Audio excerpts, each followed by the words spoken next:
पहला प्रश्न। कल प्रवचन सुनते समय ऐसा लगा कि मैं इस पृथ्वी पर नहीं, वरन मुक्त और असीम आकाश में एक ज्योति कण। प्रवचन के बाद भी हल्केपन का, खालीपन का अनुभव होता रहा। उसी आकाश में भ्रमण करते रहने का जी होता रहा। ज्ञान, कर्म, भक्ति मैं नहीं जानता, लेकिन अकेला होने पर इसी स्थिति में डूबे रहने का जी होता है। लेकिन कभी कभी यह भाव भी उठता है कि कहीं यह मेरा पागलपन तो नहीं, कहीं यह मेरे अहंकार का ही दूसरा खेल तो नहीं। कृपा पूर्वक मेरा मार्गदर्शन करें।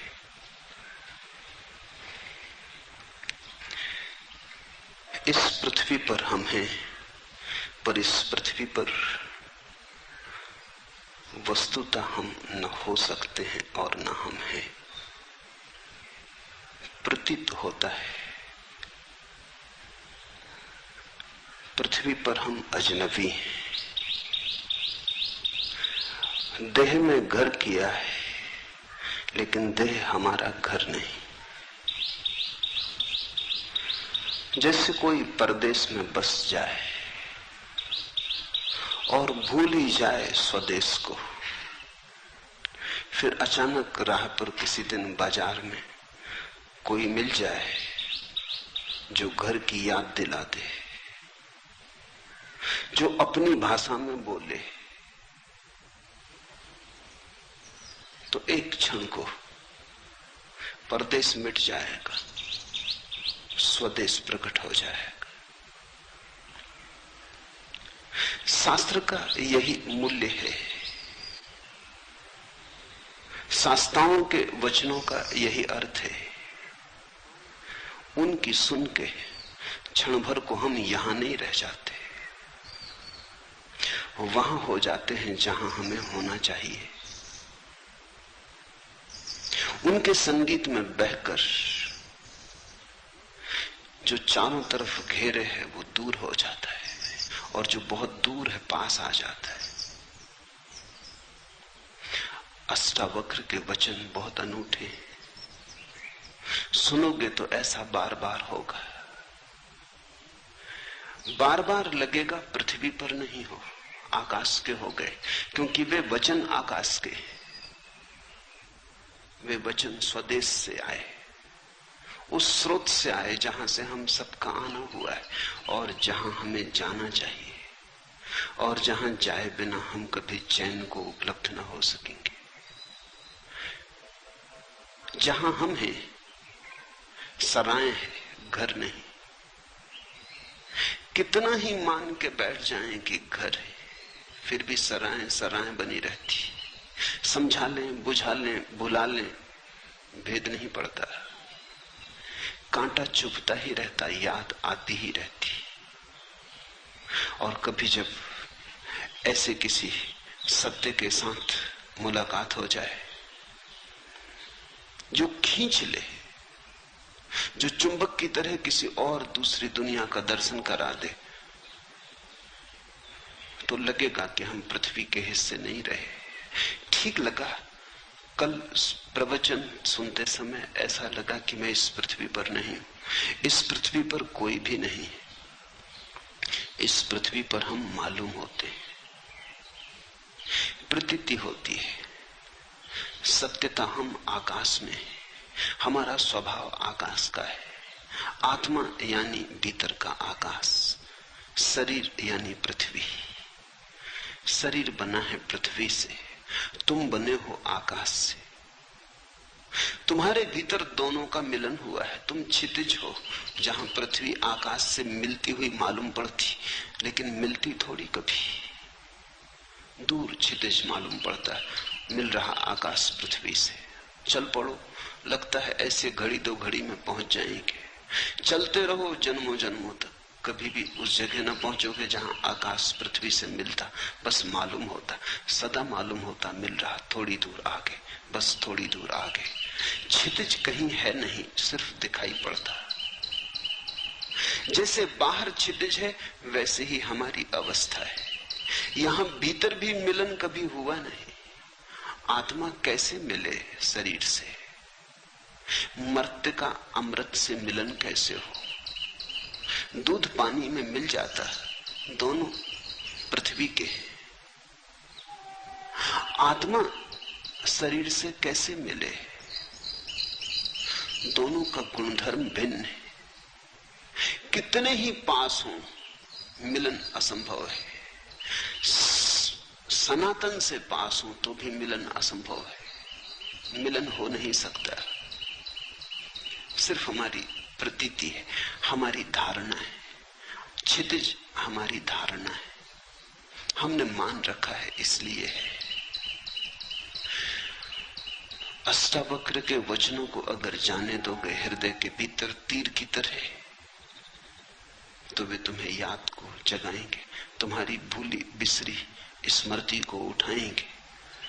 क्षण भर को आकाश जैसे खुल जाएगा, बादल कट जाएंगे, सूरज की किरणों से भर जाएगा प्राण।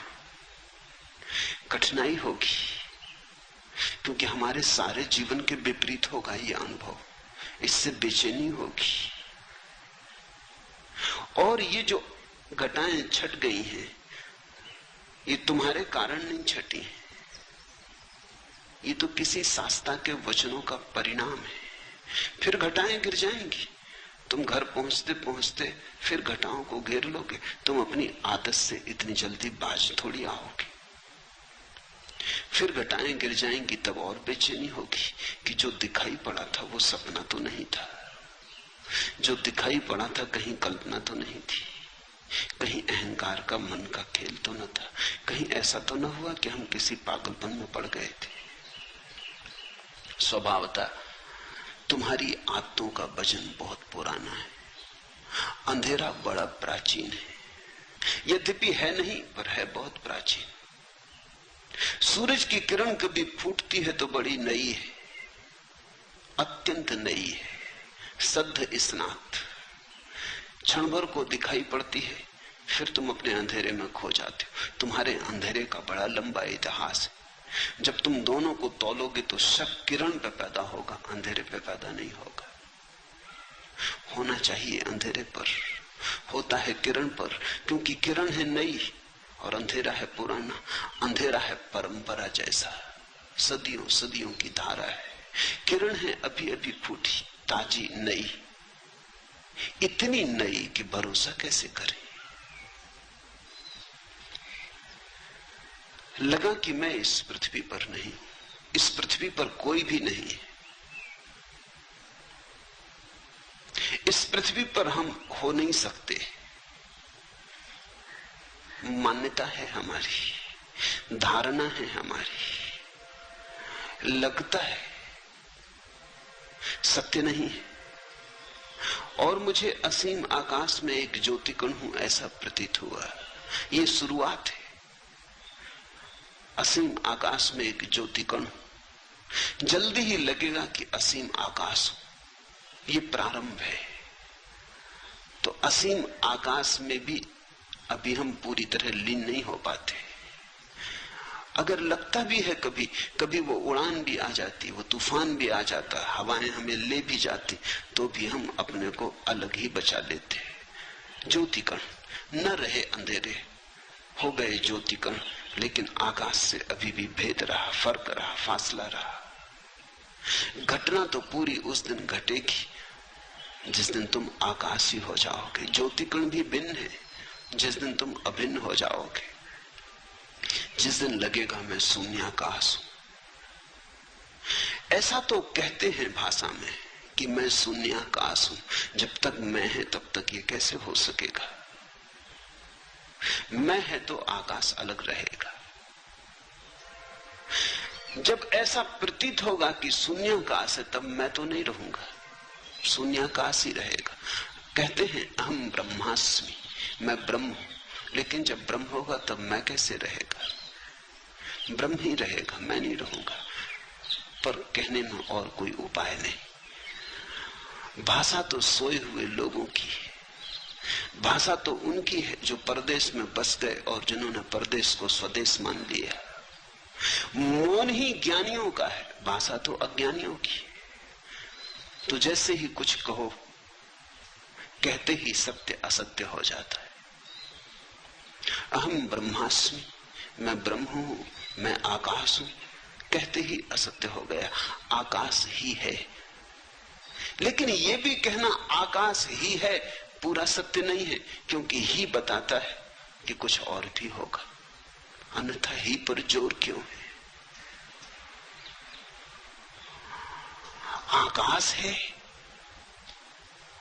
इतने कहने में भी अड़चन है, क्योंकि जो है वो नहीं हो सकता है। हम कहते हैं मकान है, कभी मकान नहीं हो जाता है, गिर जाता है, खंडर हो जाता है। हम कहते हैं आदमी है, कभी आदमी मर जाता है। आकाश इस तरह तो नहीं है, कभी है और कभी नहीं। आकाश तो सदा है। तो आकाश है ऐसा कहना पुनरुक्ति है। आकाश का स्वभाव ही होना है, इसलिए है को क्या दोहराना। है कहना तो उन चीजों के लिए ठीक है जो कभी नहीं भी हो जाती। मनुष्य है, एक दिन नहीं था, आज है, कल फिर नहीं हो जाएगा। हमारी है तो दो नहीं के बीच में। आकाश की है, कल भी है, आज भी है, कल भी है। दो है के बीच में है का क्या अर्थ? दो नहीं के बीच में है का अर्थ होता है। आकाश है, ये भी पुनरुक्ति है। कहें आकाश, लेकिन आकाश जब कहते हैं, शब्द जब बनाते हैं तभी भूल हो जाती। आकाश कहने का अर्थ हुआ कि कुछ और भी होगा जो आकाश से अन्यथा है, भिन्न है। अन्यथा शब्द की क्या जरूरत? अगर एक ही है तो एक कहने का भी कोई प्रयोजन नहीं। एक तो तभी सार्थक है जब दो हो, तीन हो, चार हो, संख्या हो। आकाश भी क्या कहना। इसलिए ज्ञान तो मौन है। परम ज्ञान को शब्दों तक लाना असंभव है। लेकिन हम धन्यभागी हैं कि अष्टावक्र जैसे किन्हीं पुरुषों ने अथक असंभव चेष्टा की। जहां तक संभव हो सकता था सत्य की सुगंध को शब्द तक लाने का प्रयास किया है। और इतना ख्याल रखना कि अष्टावक्र जैसी सफल चेतना बहुत कम है। बहुतों ने प्रयास किया है सत्य को शब्द तक लाने का, सभी हारे। हारना सुनिश्चित है, मगर अगर हारे हुए में भी देखना हो तो अष्टावक्र सबसे कम हारे, सबसे ज्यादा जीते। तो सुनोगे ठीक से तो घर की याद आएगी। सुबह की लगा ज्योति कण हो, तैयारी रखना खोने की। किसी दिन लगेगा ज्योति कण भी खो गया, आकाश ही बचा, तब पूरा मत वालापन छाएगा। तब डूबोगे सत्य की शराब में, तब नाचोगे, तब अमृत की पूरी झलक मिली। प्रवचन के बाद भी हल्केपन, खालीपन का अनुभव होता रहा। उसी आकाश में भ्रमण करने का जी होता रहा। यहां थोड़ी भूल हो जाती।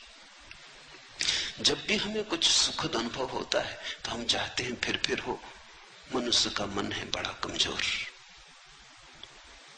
आकांक्षा से भर जाता, लोभ से भर जाता, प्रलोभन पैदा होता। जो भी सुखद है उसे दोहराने का मन होता।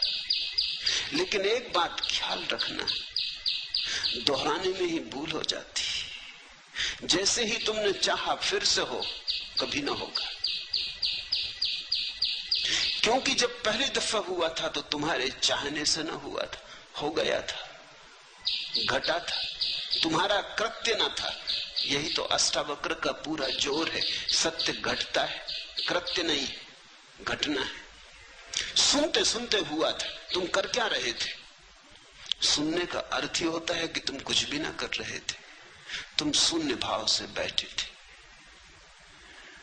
तुम मौन थे, तुम सजग थे, तुम जागे हुए थे, सोए नहीं थे, ठीक। लेकिन तुम कर क्या रहे थे? तुम केवल ग्राहक थे। तुम्हारी चित्त की दशा दर्पण की तरह थी, जो आ जाए झलक जाए, जो कहा जाए सुन लिया जाए। तुम कुछ उसमें जोड़ ना रहे थे।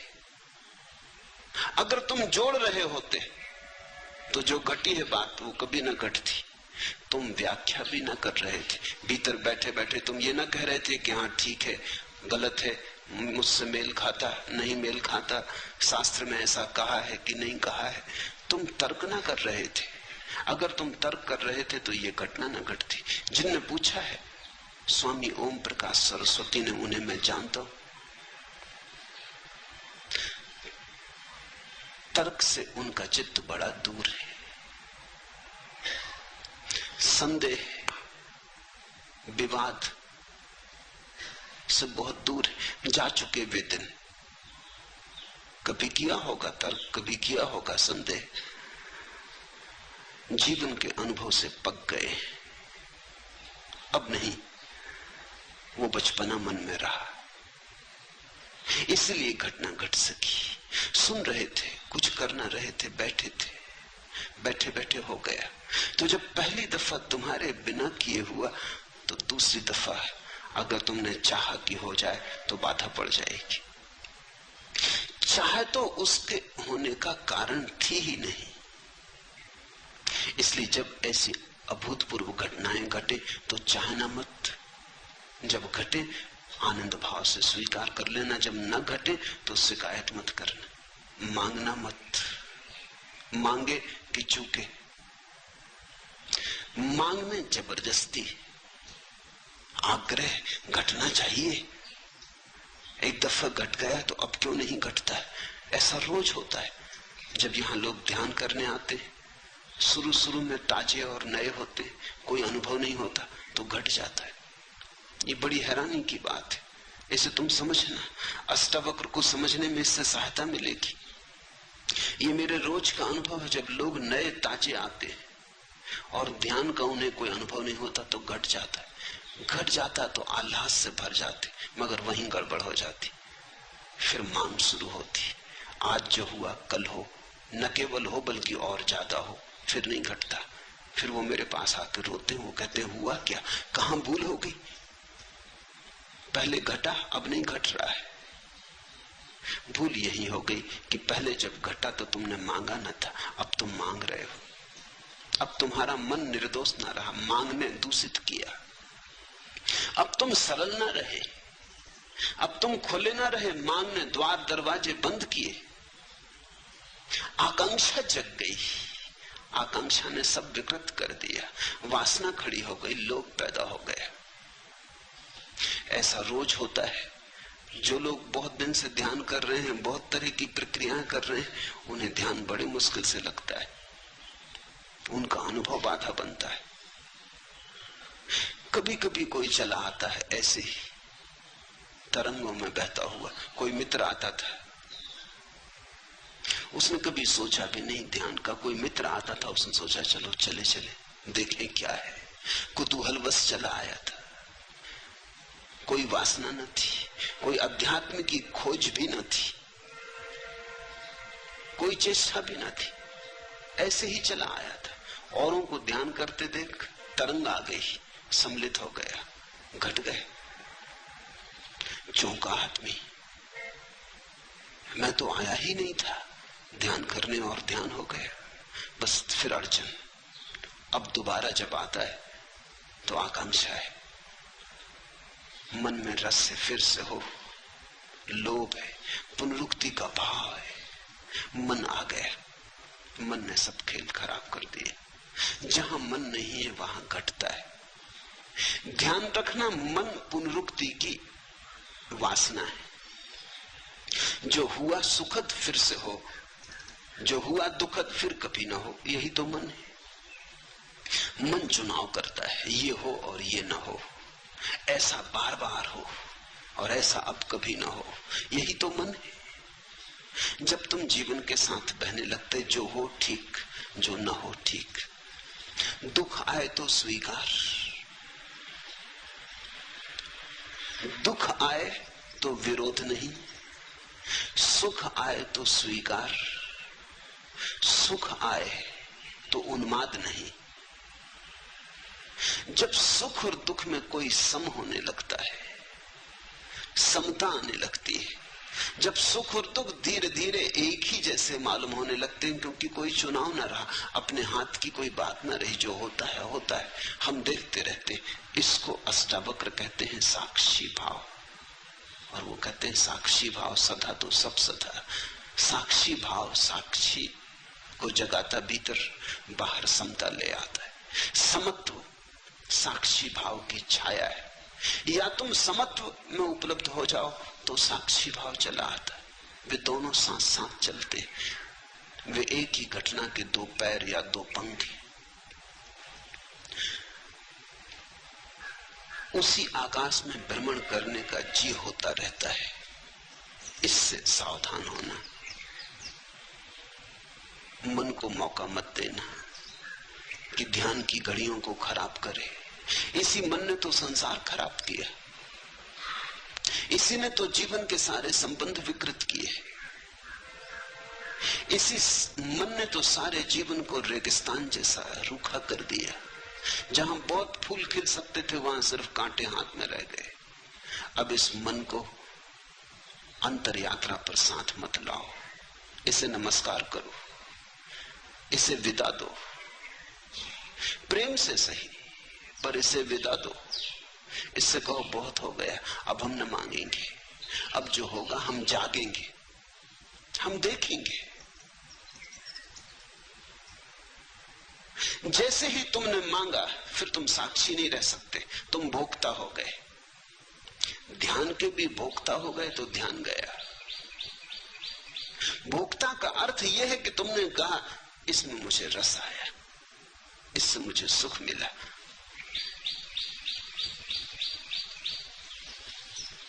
ज्ञान कर्म भक्ति में नहीं जानता, लेकिन अकेला होने पर इसी स्थिति में डूबे रहने का जी होता है। छोड़ो इस जी को और तुम डूबोगे इसी स्थिति में। अकेले ही नहीं, भीड़ में भी रहोगे तो डूबोगे, बाजार में भी रहोगे तो भी डूबोगे। ये स्थिति का कोई संबंध अकेले और भीड़ से नहीं है, मंदिर और बाजार से नहीं है, एकांत समूह से नहीं है। इस स्थिति का संबंध तुम्हारे चित्त के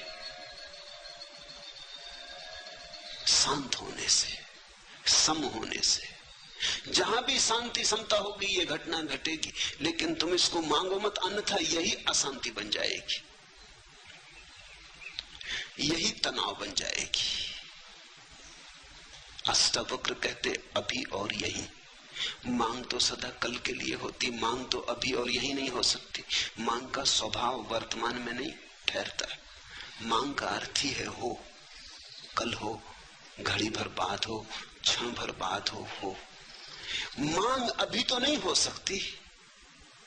मांग के लिए तो समय चाहिए, थोड़ा ही सही पर समय चाहिए, और भविष्य है नहीं। जो नहीं है उसी का नाम भविष्य, जो है उसका नाम वर्तमान है। वर्तमान और मांग का कोई संबंध नहीं होता। जब तुम वर्तमान में होगे तो पाओगे कोई मांग नहीं, और तब घटेगी ये घटना। जब इसे घटाने का जीना रहेगा तब ये खूब घटेगी। इस पहेली को ठीक से समझ लो, इस पहेली का एक एक कोना पहचान लो। जिस दिन तुम कुछ भी न मांगोगे उस दिन सब घटेगा। जिस दिन तुम परमात्मा के पीछे दीवाने होकर न दौड़ोगे वो तुम्हारे पीछे चला आएगा। जिस दिन तुम ध्यान के लिए आतुरता न दिखाओगे, तुम्हारे भीतर कोई तनाव न होगा, उस दिन ध्यान ही ध्यान से भर जाओगे। ध्यान कहीं बाहर से थोड़ी आता। जब तुम तनाव में नहीं हो तो जो तुम्हारे भीतर शेष रह जाता उसका नाम ध्यान है। जब तुम्हारे भीतर वासना नहीं है तो जो शेष रह जाता उसका नाम ध्यान है। झील है, तरंगें उठ रही, हवा के झकोरे, झील का पूरी छाती तूफान से भर गई, आंधी है, सब उथल पुथल हो रही है। आकाश में चांद है पूरा, लेकिन प्रतिबिंब नहीं बनता क्योंकि झील कप रही। दर्पण कैसे बने? चांद का प्रतिबिंब बनता है, टूट टूट जाता, हजार हजार टुकड़ों में चांदी फैल जाती पूरी झील पर, लेकिन चांद का प्रतिबिंब नहीं बनता है। झील शांत हो गई, लहरें कहीं चली गई, लहरें कहीं से आई थी, लहरें झील की थी, फिर सो गई, झील में वापस उतर गई। झील अपनी स्थिर अवस्था में आ गई। वो जो चांदी की तरह फैल गया चांद था, झील की छाती पर सिकुड़ आया, एक जगह ठीक प्रतिबिंब बनने लगा। जैसे ही तुम्हारे मन की झील पे तरंगे नहीं होती, तरंग यानी वासना, तरंग यानी मांग, तरंग यानी ऐसा हो और ऐसा ना हो। जब कोई तरंग मन की झील पे नहीं होती तो सत्य जैसा है वैसा ही प्रतिबिंबित होता है। तो जो बनता है चांद तुम्हारे भीतर, उसके सौंदर्य का क्या कहना, उसके रस का क्या कहना। रसधार बरसती, मिलन होता, फिर सुहागरात ही सुहागरात है। लेकिन तुमने मांगा कि चूक हो जाएगी, और मैं समझता हूं मांग बिल्कुल स्वाभाविक मालूम होती। बड़ी अड़चन है, इतना सुख मिलता है ऐसी घड़ियों में कि कैसे बचे न मांगने से। मानवीय है, मैं ये नहीं कहता कि तुमने कुछ बड़ी अमानवीय भूल की, बिल्कुल मानवीय भूल है। कभी जब क्षण भर को झरोखा खुल जाता है और आकाश बहता है तुमने, कभी क्षण भर को जब अंधेरा टूटता है और किरणें उतरती, तो असंभव है, करीब करीब असंभव है कि इसे न मांगो, लेकिन ये असंभव सीखना पड़ेगा। आज सीखो, कल सीखो, परसों सीखो, मगर सीखना पड़ेगा। जितनी जल्दी सीखो उतना उचित। अभी तैयार हो जाओ तो अभी घटना घटने को देर नहीं है। जरा भी क्षण भर की प्रतीक्षा करने की जरूरत नहीं। इसी स्थिति में डूबे रहने का जी होता, ये स्थिति घटेगी, इसका तुम्हारे चित्त से कुछ लेना देना नहीं है। इसलिए तुम अपने चित्त को पीछे छोड़ो। वो जब बीच बीच में आए तब उसे बार बार कह दो कि क्षमा करो, बहुत हुआ, काफी हुआ, संसार खराब किया, परमात्मा तो खराब मत करो। जीवन के सारे सुख विकृत कर डाले, अब ये अंतरतम के सुख आ रहे हैं, इन्हें तो विकृत मत करो। सजग रह के मन को नमस्कार कर लो, विदा दे दो। धीरे धीरे धीरे धीरे ऐसी घड़ी आने लगेंगी, तुम्हारे अनुभव से ही आएंगी। जब मन नहीं होगा तत्क्षण फिर वही झरोखा खुलता है, फिर बहती रसधार, फिर उतरता प्रकाश, फिर तुम आलोकित, फिर तुम मग्न, फिर तुम अमृत में डूबे। जब ऐसा बार बार होगा तो बात साफ हो जाएगी। तो फिर मन से तुम अपने को दूर रखने में कुशल हो जाओगे। जब घटे तब घट जाने देना, जब न घटे तब शांति से प्रतीक्षा करते रहना। आएगा, जो एक बार आया है बार बार आएगा। तुम भर मत मांगना, तुम भर बीच में मत आना, तुम भर बाधा मत देना। लेकिन कभी कभी ये भाव भी उठता है कि कहीं ये मेरा पागलपन तो नहीं। बुद्धि ऐसे भाव भी उठाएगी, क्योंकि बुद्धि ये मान ही नहीं सकती कि आनंद हो सकता है। बुद्धि दुख से बिल्कुल राजी है। बुद्धि ने दुख को पूरी तरह स्वीकार किया है, क्योंकि बुद्धि दुख की जन्मदात्री है। अपनी ही संतान को कौन स्वीकार नहीं करेगा। तो बुद्धि मानती है दुख है तो बिल्कुल ठीक है। लेकिन महासुख, जरूर कहीं कोई गड़बड़ हो गई। ऐसा कहीं होता है, कोई कल्पना हो गई, कोई सपना देखा, किसी देवा स्वप्न में खो गए, किसी सम्मोहन में उतर गए, जरूर कहीं कुछ पागलपन हो गया है। बुद्धि ऐसे बार बार कहेगी, इसे सुनना मत, इस पर ध्यान मत देना। अगर इस पर ध्यान दिया तो वे घटनाएं बंद हो जाएंगी, वे द्वार झरोखे फिर कभी ना खुलेंगे। एक बात ख्याल में रखना, आनंद सत्य की परिभाषा है। जहां से आनंद मिले वही सत्य है। इसलिए तो हमने परमात्मा को सच्चिदानंद कहा है। आनंद उसकी आखिरी परिभाषा है। सत्य से भी ऊपर, चित्त से भी ऊपर आनंद को रखा है, सच्चिदानंद कहा है। सत्य एक सीढ़ी नीचे, चित्त एक सीढ़ी नीचे, आनंद परम। जहां से आनंद बहे, जहां से आनंद मिले, फिर तुम चिंता मत करना, सत्य के करीब हो। जैसे कोई बगीचे के करीब आता है तो हवाएं ठंडी हो जाती, पक्षियों के गीत सुनाई पड़ने लगते, शीतलता अनुभव होने लगती। तो बगीचा दिखाई भी ना पड़े तो भी वह अनुभव में आने लगता है कि राह ठीक है, बगीचे की तरफ पहुंच रहे हैं। ऐसे ही जैसे ही तुम सत्य की तरफ पहुंचने लगते हो, आनंद झरता है, शीतल होने लगता मन, संतुलन आने लगता, सहिष्णुता बढ़ती है, सुख बढ़ता है, एक उमंग घेरे रहती अकारण। कोई कारण भी दिखाई नहीं पड़ता, न कोई लॉटरी मिली, न कोई धंधे में बड़ा लाभ हुआ है, न कोई बड़ा पद मिला है। ऐसा भी हो सकता था पद था वो भी गया, हाथ में जो था वो भी खो गया, धंधा भी डूब गया, लेकिन अकारण एक उमंग है कि भीतर कोई नाचे जा रहा है कि रुकता ही नहीं। तो बुद्धि कहेगी कहीं पागल तो नहीं हो गए। ये तो पागलों के लक्षण है। ये बड़ी अजीब दुनिया है, यहाँ सिर्फ पागल ही प्रसन्न दिखाई पड़ते। इसलिए बुद्धि कहती पागल हो गए होगे, क्योंकि यहाँ पागलों के सिवा किसी को प्रसन्न देखा है। यहाँ हजार कारण होते तब भी आदमी प्रसन्न नहीं होता। बड़ा महल हो, धन हो, संपत्ति हो, सुख सुविधा हो, तब भी आदमी प्रसन्न नहीं होता। ये दुनिया दुखी लोगों की दुनिया है, मगर दुखी लोगों की भीड़ है। यहां अगर तुम हंसने लगो अकारण तो लोग कहेंगे पागल हो गए। अगर तुम कहो कि हंसी आ रही कोई कारण नहीं, फैली जा रही, भीतर से उठ रही, लहरा रही, लोग कहेंगे बस दिमाग खराब हो गए। यहां तुम शक्ल बना के चलो, उदास रहो, तुम्हारी शक्ल देख के भूत प्रेत भी डरे, तो बिल्कुल ठीक हो, तो कोई अड़चन नहीं है, तो सब ठीक चल रहा है। तुम आदमी जैसे आदमी हो, जैसा आदमी होना चाहिए वैसे आदमी हो।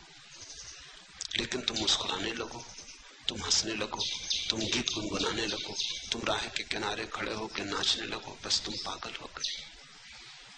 परमात्मा को हमने इस भांति इंकार किया है कि अगर परमात्मा आए तो हम उसे पागल खाने में बंद कर देंगे। शायद इसी कारण नहीं आता, आने से डरता है। तुम जरा सोचो, कृष्ण अगर मिल जाएं चौराहे पर, बांसुरी बजाते, मोर मुकुट बांधे, पीतांबर डाले, गोपियां नाचती हो, क्या करोगे? तत्क्षण पुलिस थाने जाओ। ये क्या हो रहा है? जो नहीं होना चाहिए वो हो रहा है। तुम इस आदमी को जेल खाने में डालोगे। आनंद निष्कासित कर दिया गया है। हमने आनंद को जीवन के बाहर कर दिया है। हम दुख को छाती से लगा के बैठे। यहां दुखी आदमी बुद्धिमान मालूम होता है, यहां आनंदित आदमी पागल मालूम होता है। सारी सरणी उल्टी है। तो स्वाभाविक है, जीवन भर जिसको तुमने बुद्धिमानी समझा है, आज अचानक अगर खोने लगेगी, फिसलने लगेगी, अगर आज अचानक नींव उखड़ने लगेगी तुम्हारी तथाकथित बुद्धिमानी की, और अचानक झांकने लगेगी प्रसन्नता अकारण। ख्याल रखना, पागलपन का मतलब यह होता है अकारण प्रसन्न। कारण भी नहीं है कुछ, बैठे हैं अकेले और मुस्कुराहट आ रही, बस पागल हो गए। क्योंकि ऐसा तो हमने सिर्फ पागलों को ही देखा है। ध्यान रखना, पागलों में और परमहंसों में थोड़ा सा संबंध है। पागल भी हंसते हैं, प्रसन्न होते हैं, क्योंकि बुद्धि गंवा दी। परमहंस भी हंसते हैं, प्रसन्न होते हैं, क्योंकि बुद्धि के पार आ गए। दोनों पागल बुद्धि से नीचे गिर जाता है, इसलिए हंस लेता है। परमहंस बुद्धि के पार चला जाता है, इसलिए हंसता है। दोनों में थोड़ी समानता है। पागल और परमहंस में एक बात समान है कि दोनों ने बुद्धि गंवाई। एक ने होशपूर्वक गंवाई है, एक ने बेहोशी में गंवाई है। इसलिए फर्क बहुत है, जमीन आसमान जितना फर्क है, लेकिन फिर भी एक समानता है। इसलिए कभी कभी तुम्हें पागल में परमहंस दिखाई पड़ेगा, और कभी कभी पागल में परमहंस, और कभी कभी परमहंस में पागल। तो भूल चूक हो जाती। पश्चिम के पागल खानों में ऐसे बहुत से लोग बंद हैं जो पागल नहीं है। अभी वहां बड़ी क्रांति चलती है इसके संबंध में। कुछ मनोवैज्ञानिक, विशेषकर R.D. लैंग और उनके साथी एक बड़ा आंदोलन चलाते हैं कि बहुत से पागल पागल खानों में बंद हैं जो पागल नहीं है। अगर वो पूरब में पैदा होते तो परमहंसों की तरह उनका आदर सम्मान होता। R.D. लैंग को पता नहीं है इससे उल्टी घटना पूरब में घट चुकी है। यहाँ कई पागल हैं जो परमहंस समझे जाते।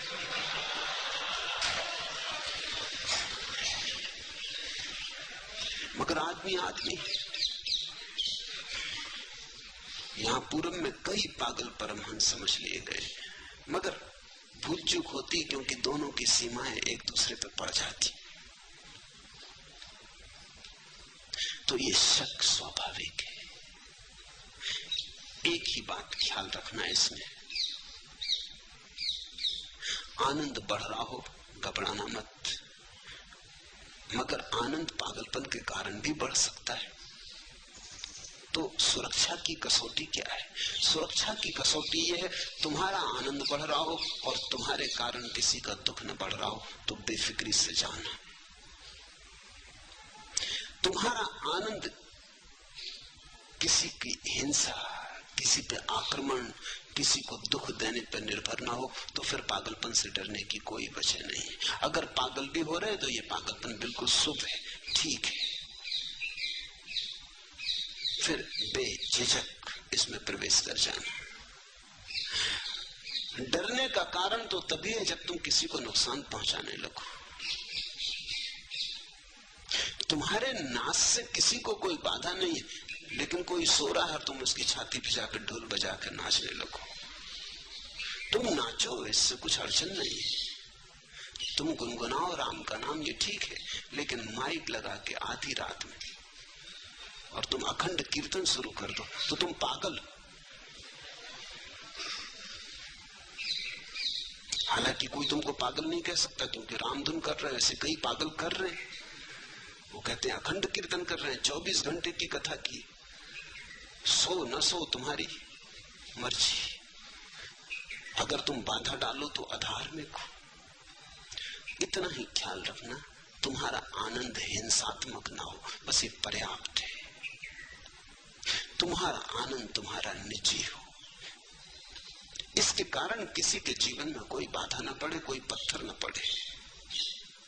तुम्हारा फूल खिले, लेकिन तुम्हारे फूल के खिलने के कारण किसी को कांटे न चुभे। इतना ही पर ख्याल रहे तो तुम ठीक दिशा में जा रहे हो। जहां तुम्हें लगे कि अब दूसरों को बाधा होने लगी, वहां थोड़े सावधान होना। वहां परमहंस की तरफ न जाके तुमने पागलपन का रास्ता पकड़ लिया। ओम प्रकाश से किसी को कोई दुख नहीं है।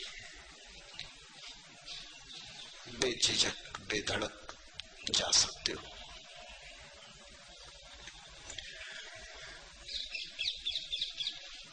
कल मैं एक गीत पढ़ रहा था, जो कुछ सुंदर था प्रेय काम में, जो अच्छा मंजा नया था सत्यसार, मैं बीन बीन कर लाया, नैवेद्य चढ़ाया, पर यह क्या हुआ, सब पड़ा पड़ा कुमलाया, सूख गया मुरझाया, कुछ भी तो उसने हाथ बढ़ाकर नहीं लिया। यूं कहीं तो था लिखा, पर मैंने जो दिया, जो पाया, जो पिया, जो गिराया, जो ढाला, जो छलकाया, जो नितारा, जो छाना, जो उतारा, जो चढ़ाया, जो जोड़ा, जो तोड़ा, जो छोड़ा, सबका जो कुछ हिसाब रहा, मैंने देखा कि उसी यज्ञ ज्वाला में गिर गया। और उसी क्षण मुझे लगा कि अरे मैं तिर गया, ठीक है, मेरा सिर फिर गया। तिरता है आदमी सिर के फिरने से। परमात्मा को तुम चढ़ाओ चुन चुन के चीजें, अच्छी अच्छी चीजें, उससे कुछ ना होगा जब तक कि सिर ना चढ़े। सुनो, फिर जो कुछ सुंदर था प्रेम काम में, जो अच्छा मंजा नया था, सत्य सार में बीन बीन कर लाया, नैवेद्य चढ़ाया। पर यह क्या हुआ? सब पड़ा पड़ा कुम्हलाया, सूख गया, मुरझाया, कुछ भी तो उसने हाथ बढ़ाकर नहीं लिया। तुम ले आओ सुंदरतम को खोजकर, बहुमूल्य को खोजकर, चढ़ाओ कोहिनूर, कुम्हलाएंगे। तोड़ो फूल कमल के, गुलाब के, चढ़ाओ, कुम्हलाएंगे। एक ही चीज वहां स्वीकार है, वो तुम्हारा सिर, वो तुम्हारा अहंकार, वो तुम्हारी बुद्धि, वो तुम्हारा मन। अलग अलग नाम है, बात एक ही है। वहां चढ़ाओ अपने को। और उसी क्षण मुझे लगा कि अरे मैं तिर गया, ठीक है, मेरा सिर फिर गया। लोग तो यही कहेंगे, ओम प्रकाश के सिर फिर गया। कहने दो लोगों को, लोगों के कहने से कोई चिंता नहीं। जब लोग तुमसे कहते हैं सिर फिर गया, तो वो इतना ही कर रहे हैं कि अपने सिर की रक्षा कर रहे हैं, और कुछ नहीं। जब लोग तुमसे कहते हैं तुम्हारा सिर फिर गया, तो वो ये कह रहे हैं कि बचाओ हमें, इधर इस तरफ मत आओ, हमें मत सुनाओ ये गीत, मत ये हंसी हमारे द्वार लाओ, मत दिखाओ हमें ये आंखें मदमस्त, ये खबरें मत कहो हमसे। घबराहट है उनकी, भीतर उनके भी यही राग है, भीतर उनके भी ऐसी ही वीणा पड़ी है जो प्रतीक्षा करती जन्मों जन्मों से भी कोई छेड़ दे, मगर डर है, घबराहट है। बहुत कुछ उन्होंने झूठे जगत में बनाया है, बसाया है, कहीं उखड़ ना जाए। मैं इलाहाबाद में था, एक मित्र मेरे सामने ही बैठ के मुझे सुन रहे थे। लाखों लोगों ने मुझे मेरे सामने बैठ के सुना है, बहुत कम ऐसे लोग हैं जिन्होंने इतने भाव से सुना हो जैसा भाव से वो सुन रहे थे। उनकी आंखों से आंसू की धार बह रही थी। अचानक बीच में उठे, सभा भवन छोड़ के चले गए। मैं थोड़ा चौंका, ये क्या हुआ? पूछताछ की, संयोजक को कहा, वो बड़े प्रसिद्ध व्यक्ति थे, मैं तो जानता नहीं था, साहित्यकार थे, कवि थे, लेखक थे।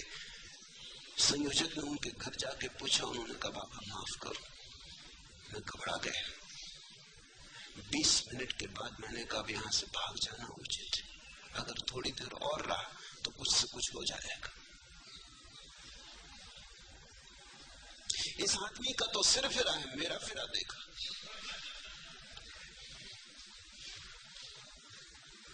आऊंगा, अभी नहीं, जरूर आऊंगा, पर थोड़ा समय दो। और 2 रात से मैं सो नहीं सका हूं, और बातें मेरे मन में गूंज रही।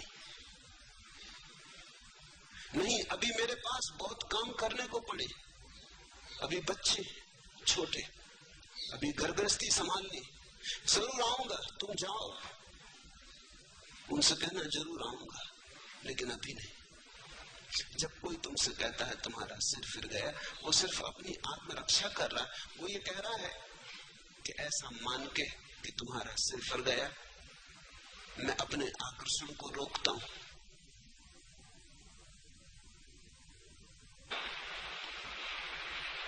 उसके भीतर भी अदम्य आकांक्षा है।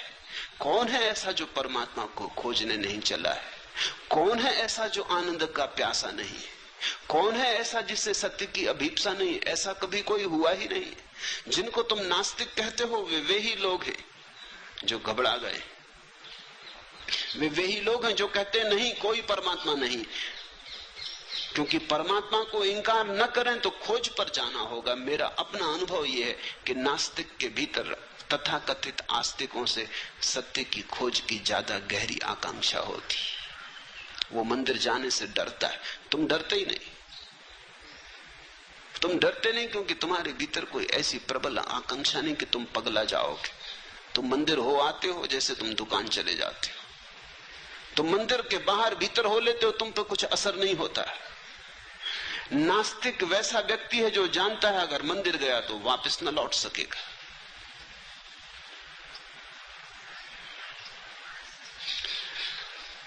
गया तो वैसा का वैसा वापस न लौट सकेगा। तो एक ही उपाय है, वो कहता है ईश्वर नहीं है, धर्म सब पाखंड है। वो अपने को बचा रहा है, समझा रहा है कि ईश्वर है ही नहीं तो मंदिर जाना क्यों?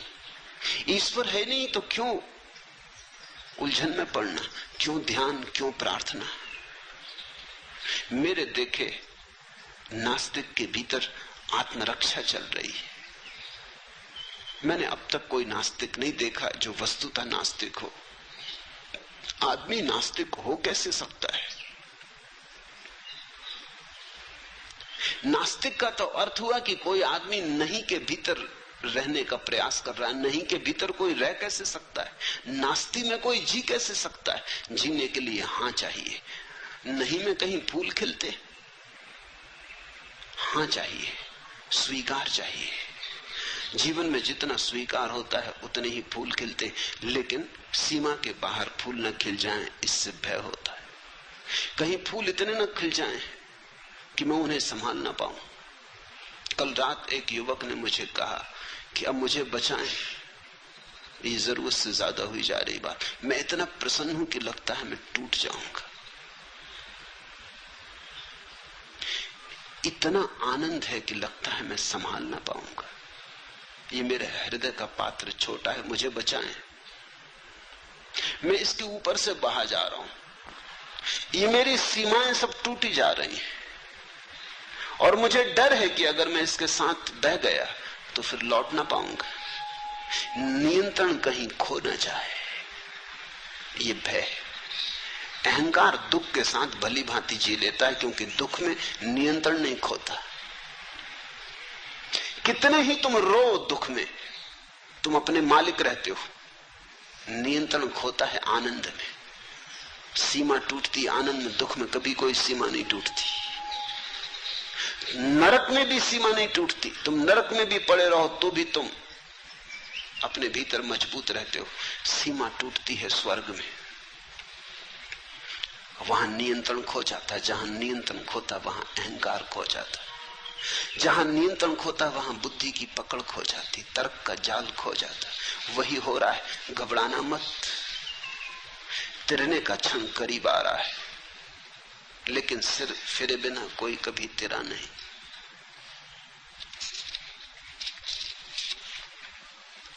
एक धुन की तलाश है मुझे जो ओंठों पर नहीं सिराओं में मचलती है, लावे सी दहकती है पिघलने के लिए। एक आग की तलाश है मुझे कि रोम रोम सीज उठे और मैं तार तार हो जाऊं।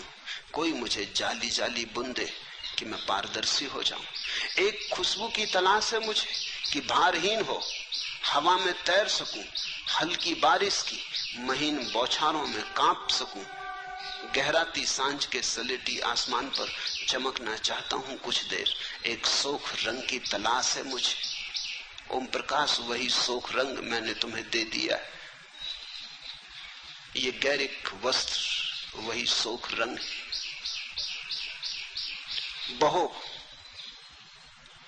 सीमाएं छोड़ के बहो, बुद्धि के पार बहो। जाने दो नियंत्रण। नियंत्रण का अर्थ है कर्ता। छोड़ो नियंत्रण। कर्ता अगर कोई है तो एक परमात्मा है। तुम परमात्मा से होड़ ना करो, उससे प्रतिस्पर्धा ना लो। उसके साथ संघर्ष मत करो, करो समर्पण, बहो उसकी धार के साथ, तिरोगे। जो डूब जाते वही तिरते, जो तिरने की चेष्टा करते डूब जाते।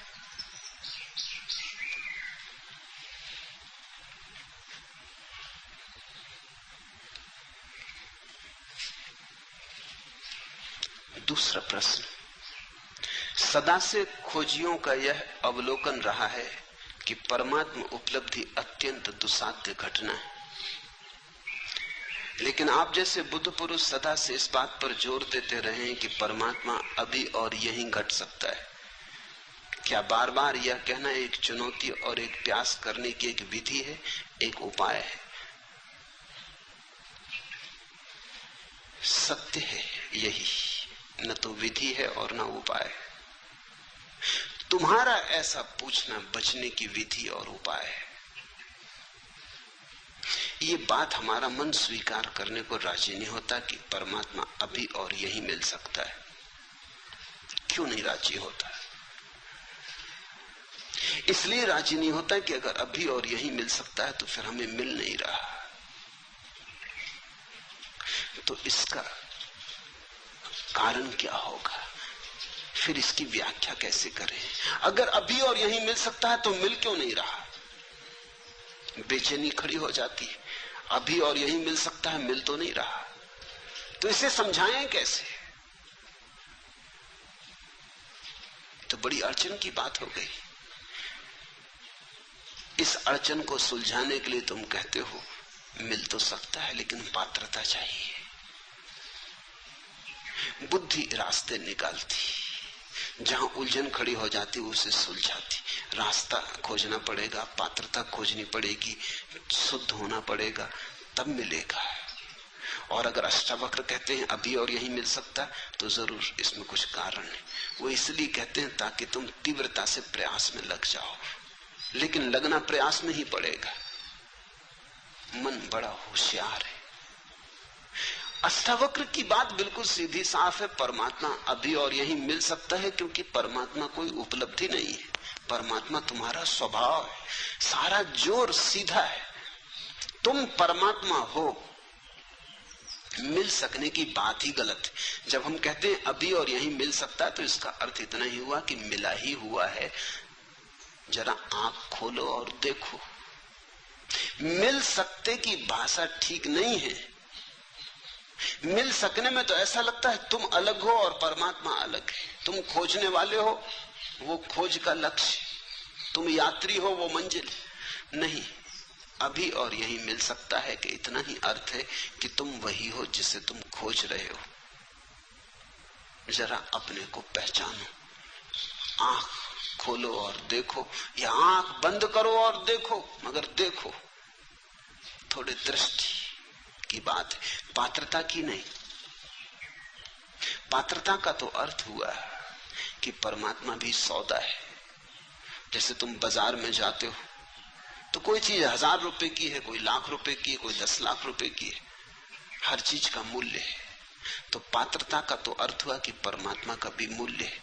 जो पात्रता अर्जित करेगा, मूल्य चुकाएगा, उसे मिलेगा। तुम परमात्मा को भी बाजार में एक वस्तु बना देना चाहते हो। त्याग करोगे, तपस्या करोगे तो मिलेगा, मूल्य चुकाओगे तो मिलेगा, मुफ्त नहीं मिलता। तुम परमात्मा को खींच के दुकान पर रख देते हो, डब्बे में बंद कर देते हो, दाम लिख देते हो। तुम कहते हो इतने उपवास करो, इतना ध्यान करो, इतनी तपस्या करो, धूप में तपो, सर्दी आतप सहो, तब मिलेगा। कभी इस पर तुमने सोचा कि ये तुम क्या कह रहे हो? तुम ये कह रहे हो कि तुम्हारे कुछ करने से परमात्मा के मिलने का संबंध हो सकता है। तुम जो करोगे वो तुम्हारा किया ही होगा। तुम्हारा किया तुमसे बड़ा नहीं हो सकता। तुम्हारी तपस्या तुम्हारी ही होगी। तुम जैसी ही दीन, तुम जैसी ही मलिन, तुम्हारी तपस्या तुमसे बड़ी नहीं हो सकती। और तपस्या से जो मिलेगा उसकी भी सीमा होगी, क्योंकि सीमित से सीमित ही मिल सकता, असीम नहीं। तपश्चर्या से जो मिलेगा वो तुम्हारे ही मन की कोई धारणा होगी, परमात्मा नहीं। अष्टावक्र कह रहे हैं कि परमात्मा तो है ही, वही तुम्हारे भीतर धड़क रहा, वही तुम्हारे भीतर श्वास ले रहा, वही जन्मा है, वही विदा होगा, वही अनंत काल से अनंत अनंत रूपों में प्रकट हो रहा है। कहीं वृक्ष है, कहीं पक्षी है, कहीं मनुष्य है। परमात्मा है, उसके अतिरिक्त कुछ भी नहीं। इस सत्य की प्रतिभिज्ञा, इस सत्य का स्मरण। मैंने सुना है एक सम्राट अपने बेटे पर नाराज हो गया, उसे देश निकाला दे दिया। सम्राट का बेटा था, कुछ और तो करना जानता नहीं था, क्योंकि सम्राट के बेटे ने कभी कुछ किया न था, भीख ही मांग सकता था। जब कोई सम्राट न रह जाए तो भिखमंगे के सिवा और कोई उपाय नहीं बचता। भीख मांगने लगा। 20 वर्ष बीत गए, भूल ही गया। अब 20 वर्ष कोई भीख मांगे तो याद रखना कि मैं सम्राट हूं, असंभव, कष्टपूर्ण होगा। भीख मांगने में कठिनाई पड़ेगी। यही उचित है कि भूल ही जाओ। वो भूल ही गया था, अन्यथा भीख कैसे मांगे? सम्राट और भीख मांगे, द्वार द्वार दरवाजे दरवाजे भिक्षा पात्र लेके खड़ा हो, होटल में रेस्तरां के सामने भीख मांगे, जूठन मांगे। सम्राट को भुला ही देना पड़ा, विस्मृत ही कर देना पड़ा। वो बात ही गई। वो जैसे अध्याय समाप्त हुआ, वो जैसे कि कहीं कोई सपना देखा होगा, कि कोई कहानी पढ़ी होगी, कि फिल्म देखी होगी, अपने से क्या लेना देना। 20 साल बाद जब सम्राट बूढ़ा हो गया, उसका बाप, तो वो घबराया। एक ही बेटा था, वही मालिक था। उसने अपने वजीरों को कहा, उसे खोजो और जहां भी हो उसे ले आओ। कहना बाप ने क्षमा किया। अब क्षमा और न क्षमा का कोई अर्थ नहीं, मैं मर रहा हूं। अब ये राज्य कौन संभालेगा? ये औरों के हाथ में जाए, इससे बेहतर है मेरे खून के हाथ में जाए। बुरा भला जैसा भी है, उसे ले आओ। जब वजीर पहुंचे तो वो एक होटल के सामने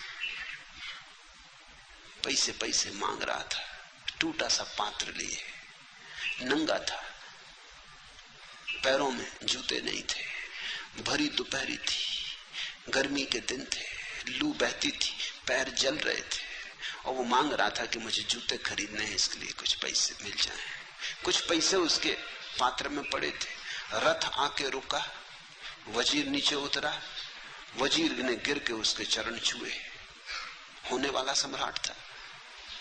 जैसे ही वजीर ने उसके चरण छुए, एक क्षण में घटना घट गई। 20 साल जिसकी याद ना आई थी कि मैं सम्राट हूं, फिर ऐसा थोड़ी लग रहा कि वो बैठा, उसने सोचा और विचारा और तपश्चर्या की और ध्यान किया कि याद करूं ना। एक क्षण में, पल भी ना लगा। एक क्षण में रूपांतरण हो गया। यह आदमी और हो गया। अभी भिखारी था, दीनहीन, नग्न अब भी था, अब भी पैर में जूते न थे, लेकिन हाथ से उसका पात्र उसने फेंक दिया और वजीरों से कहा कि जाओ मेरे स्नान की व्यवस्था करो, ठीक वस्त्र जुटाओ। वो जाके रथ पे बैठ गया। उसकी महिमा देखने जैसी थी। अभी भी वही का वही था, लेकिन उसके चेहरे पर एक गरिमा थी, आंखों में एक दीप्ति थी, चारों तरफ एक आभा मंडल था। सम्राट था। याद आ गई, बाप ने बुलावा भेज दिया। ठीक ऐसा ही है। अष्टावक्र जब कहते कि अभी और यहीं, तो वो यही कहते कितने, चलो 20 साल नहीं, 20 जन्म से देश निकाले पे रहे, भीख मांगी बहुत, भूल गए बिल्कुल, याद को बिल्कुल सुला दिया, सुलाना ही पड़ा, न सुलाते तो भीख मांगनी मुश्किल हो जाती। द्वार द्वार दरवाजे दरवाजे भिक्षा पात्र लेके घूमे। अष्टावक्र ये कह रहे हैं, आ गया बुलावा, जागो, भिखमंगे तुम नहीं हो, सम्राट के बेटे हो। अगर कोई ठीक से सुन लेगा तो घटना सुनने में ही घट जाएगी। यही अष्टावक्र गीता का महात्म्य है, महिमा है। कोई आग्रह नहीं कि कुछ करो, सिर्फ सुन लो। सिर्फ सत्य को पहुंचने दो तुम्हारे हृदय तक, बाधा मत बनो, ग्राहक रहो, सिर्फ सुन लो, पहुंच जाए ये तीर तुम्हारे हृदय में, इसकी चोट बस पर्याप्त, जन्मों जन्मों की विस्मृति टूट जाएगी, स्मरण लौट आएगा, तुम परमात्मा हो। इसलिए वे कहते हैं अभी और यही। अब तुम तरकीबें मत खोजो, तुम कहते हो शायद ये विधि होगी, उपाय होगा कि लोगों की त्वरा बढ़े, तीव्रता बढ़े। स्वामी योग चिन्मय ने पूछा है, चिन्मय के पास, चिन्मय की बुद्धि में चेष्टा, प्रयास, तप जरूरत से ज्यादा है। साधारण योगी की जो पकड़ होती वैसी पकड़ है। ये अष्टावक्र के वचन साधारण योगी के लिए नहीं है, असाधारण प्रज्ञावान जो सुन के ही जाग जाए। चिन्ह में थोड़े हठ योगी, काफी पिटाई हो तो थोड़े बहुत चलेंगे, कोड़ी को देख के, उसकी छाया को देख के नहीं चल सकते। हंसना मत, क्योंकि जिनमें जैसे ही अधिक लोग हैं। हंस के तुम ये मत सोचना कि तुमने हंस लिया तो तुम जिनमें से भिन्न हो, कि देखो तुम तो हंसे। चिन्मय ने कम से कम हिम्मत करके पूछा, तुमने पूछा नहीं, बस इतना ही फर्क है। हो तुम भी वही।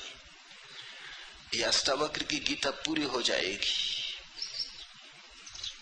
और अगर तुम परमात्मा न हो गए तो समझ लेना कि वही हो, कोई फर्क नहीं। अगर इस सुनने में तुम जाग जाओ और परमात्मा हो जाओ तो ही कोड़े की छाया ने काम किया। सदा से खोजियों का यह अवलोकन रहा है कि परमात्मा उपलब्धि अत्यंत दुस्साध्य घटना है। खोजी शुरू से ही भ्रांत है। खोजी का अर्थ ही यह है कि वो मान लिया है कि परमात्मा को खोजना है, कि परमात्मा को खो दिया है। उसने एक बात तो मान ही ली कि खो दिया परमात्मा को। ये भी कोई बात हुई कि खो दिया परमात्मा को? परमात्मा को खो कैसे सकते हो? मेरे पास लोग आते, वो कहते परमात्मा खोजना। मैं कहता हूं चलो ठीक, खोजो, लेकिन खोया कहां, कब खोया? वो कहते इसका तो कुछ पता नहीं, पहले इसका तो तुम ठीक से पता कर लो, कहीं ऐसा ना हो कि खोया ही ना हो।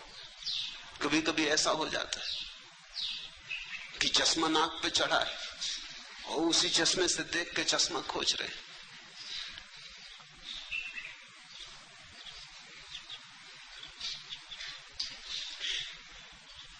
कहीं ऐसा ना हो कि परमात्मा नाक पे चढ़ा हो और तुम उसी परमात्मा से खोज रहे हो। ऐसा ही है। खोजी बुनियादी रूप से भ्रांत है। उसने एक बात तो मान ली कि परमात्मा खो दिया है, या परमात्मा को अब तक खोजा नहीं, पाया नहीं, वो कहीं दूर है, उसे खोजना है। खोज से कभी परमात्मा नहीं मिलता। खोज खोज के तो इतना ही पता चलता है, खोजने में कुछ भी नहीं है। एक दिन खोजते खोजते खोज गिर जाती, खोज के गिरते ही परमात्मा मिलता है। बुद्ध ने 6 वर्ष तक खोजा, खूब खोजा। उनसे बड़ा खोजी और कहां खोजोगे? जहां जहां खबर मिली कि कोई ज्ञान को उपलब्ध है, वहां वहां गए, सभी चरणों में सिर रखा। जो गुरुओं ने कहा वही किया। गुरु भी थक गए उनसे, क्योंकि गुरु उन शिष्यों से कभी नहीं थकते जो आज्ञा का उल्लंघन करते। उनसे कभी नहीं थकते, क्योंकि उनके पास सदा कहने को कि तुम आज्ञा मान ही नहीं रहे, इसलिए कुछ नहीं घट रहा है, हम क्या करें। गुरु को बड़ी सुविधा है, अगर तुम गुरु की न मानो। वह सदा कह सकता है कि तुमने माना ही नहीं, मानते तो घट जाता। मगर बुद्ध के साथ गुरु मुश्किल में पड़ गए। जो गुरुओं ने कहा बुद्ध ने वही किया। उन्होंने 1 शेर कहा तो बुद्ध ने 1.25 शेर किया। गुरु ने आखिर उनसे हाथ जोड़ लिया कि तू भाई कहीं और जा। जो हम बता सकते थे बता दिया। बुद्ध ने कहा इससे तो कुछ घट नहीं रहा है, उनका इससे ज्यादा हमें भी नहीं घटा है, तेरे से क्या छिपाना, तू कहीं और जा। इतने प्रामाणिक व्यक्ति के सामने गुरु भी धोखा न दे पाए। सब तरफ खोज के बुद्ध ने आखिर पाया कि नहीं, खोजने से मिलता ही नहीं। संसार तो व्यर्थ था ही, अध्यात्म भी व्यर्थ हुआ। भोग तो व्यर्थ हो ही चुका था, जिस दिन महल छोड़ा उस दिन व्यर्थ हो चुका था, इसीलिए छोड़ा। योग भी व्यर्थ हुआ, न भोग में कुछ है न योग में कुछ है। अब क्या करें? अब तो करने को ही कुछ ना बचा। अब तो कर्ता होने के लिए कोई सुविधा न रही। इस सूत्र को ठीक से समझना। न भोग बचा, न योग बचा, न संसार बचा, न स्वर्ग बचा। तो अब कर्ता होने के लिए जगह ही न बची। कुछ करने को बचे तो कर्ता बच सकता है, कुछ करने को न बचा। उसी रात घटना घटी। उस सांझ बोधि वृक्ष के नीचे वे बैठे तो करने को कुछ भी न था। बड़ी हैरानी में पड़े। संसार छोड़ दिया था तो योग पकड़ लिया था, भोग छोड़ दिया था तो अध्यात्म पकड़ लिया था। कुछ तो करने को था तो मन उलझा था। अब मन को कोई जगह न बची। मन का पक्षी तड़फड़ाने लगा, कोई जगह नहीं।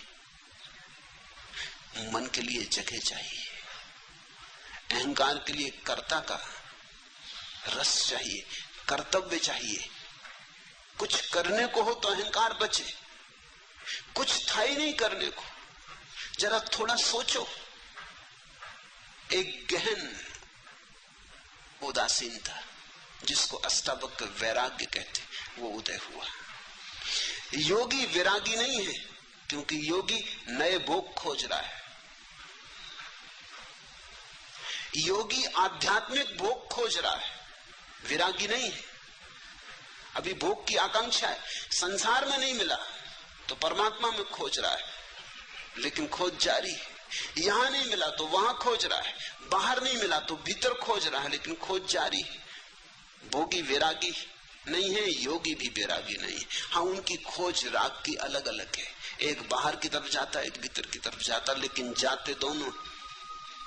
उस रात बुद्ध को जाने को कुछ न बचा, न बाहर न भीतर। उस रात की तुम जरा कल्पना करो। उस रात को जरा जगाओ और सोचो कि कैसी वो रात रही होगी। उस दिन पहली दफा विश्राम उपलब्ध हुआ, जिसको अष्टावक्र कहते हैं, जो चित्त में विश्राम को उपलब्ध हो जाए तो सत्य उपलब्ध हो जाता। उस दिन विश्राम उपलब्ध हुआ। जब तक कुछ करने को शेष है तब तक श्रम जारी रहता है। जब तक कुछ करने को शेष है तनाव जारी रहता। अब तनाव करके भी क्या करना? शरीर भी ढीला छूट गया, मन भी ढीला छूट गया। वो उस वृक्ष के नीचे पड़ गए और सो गए।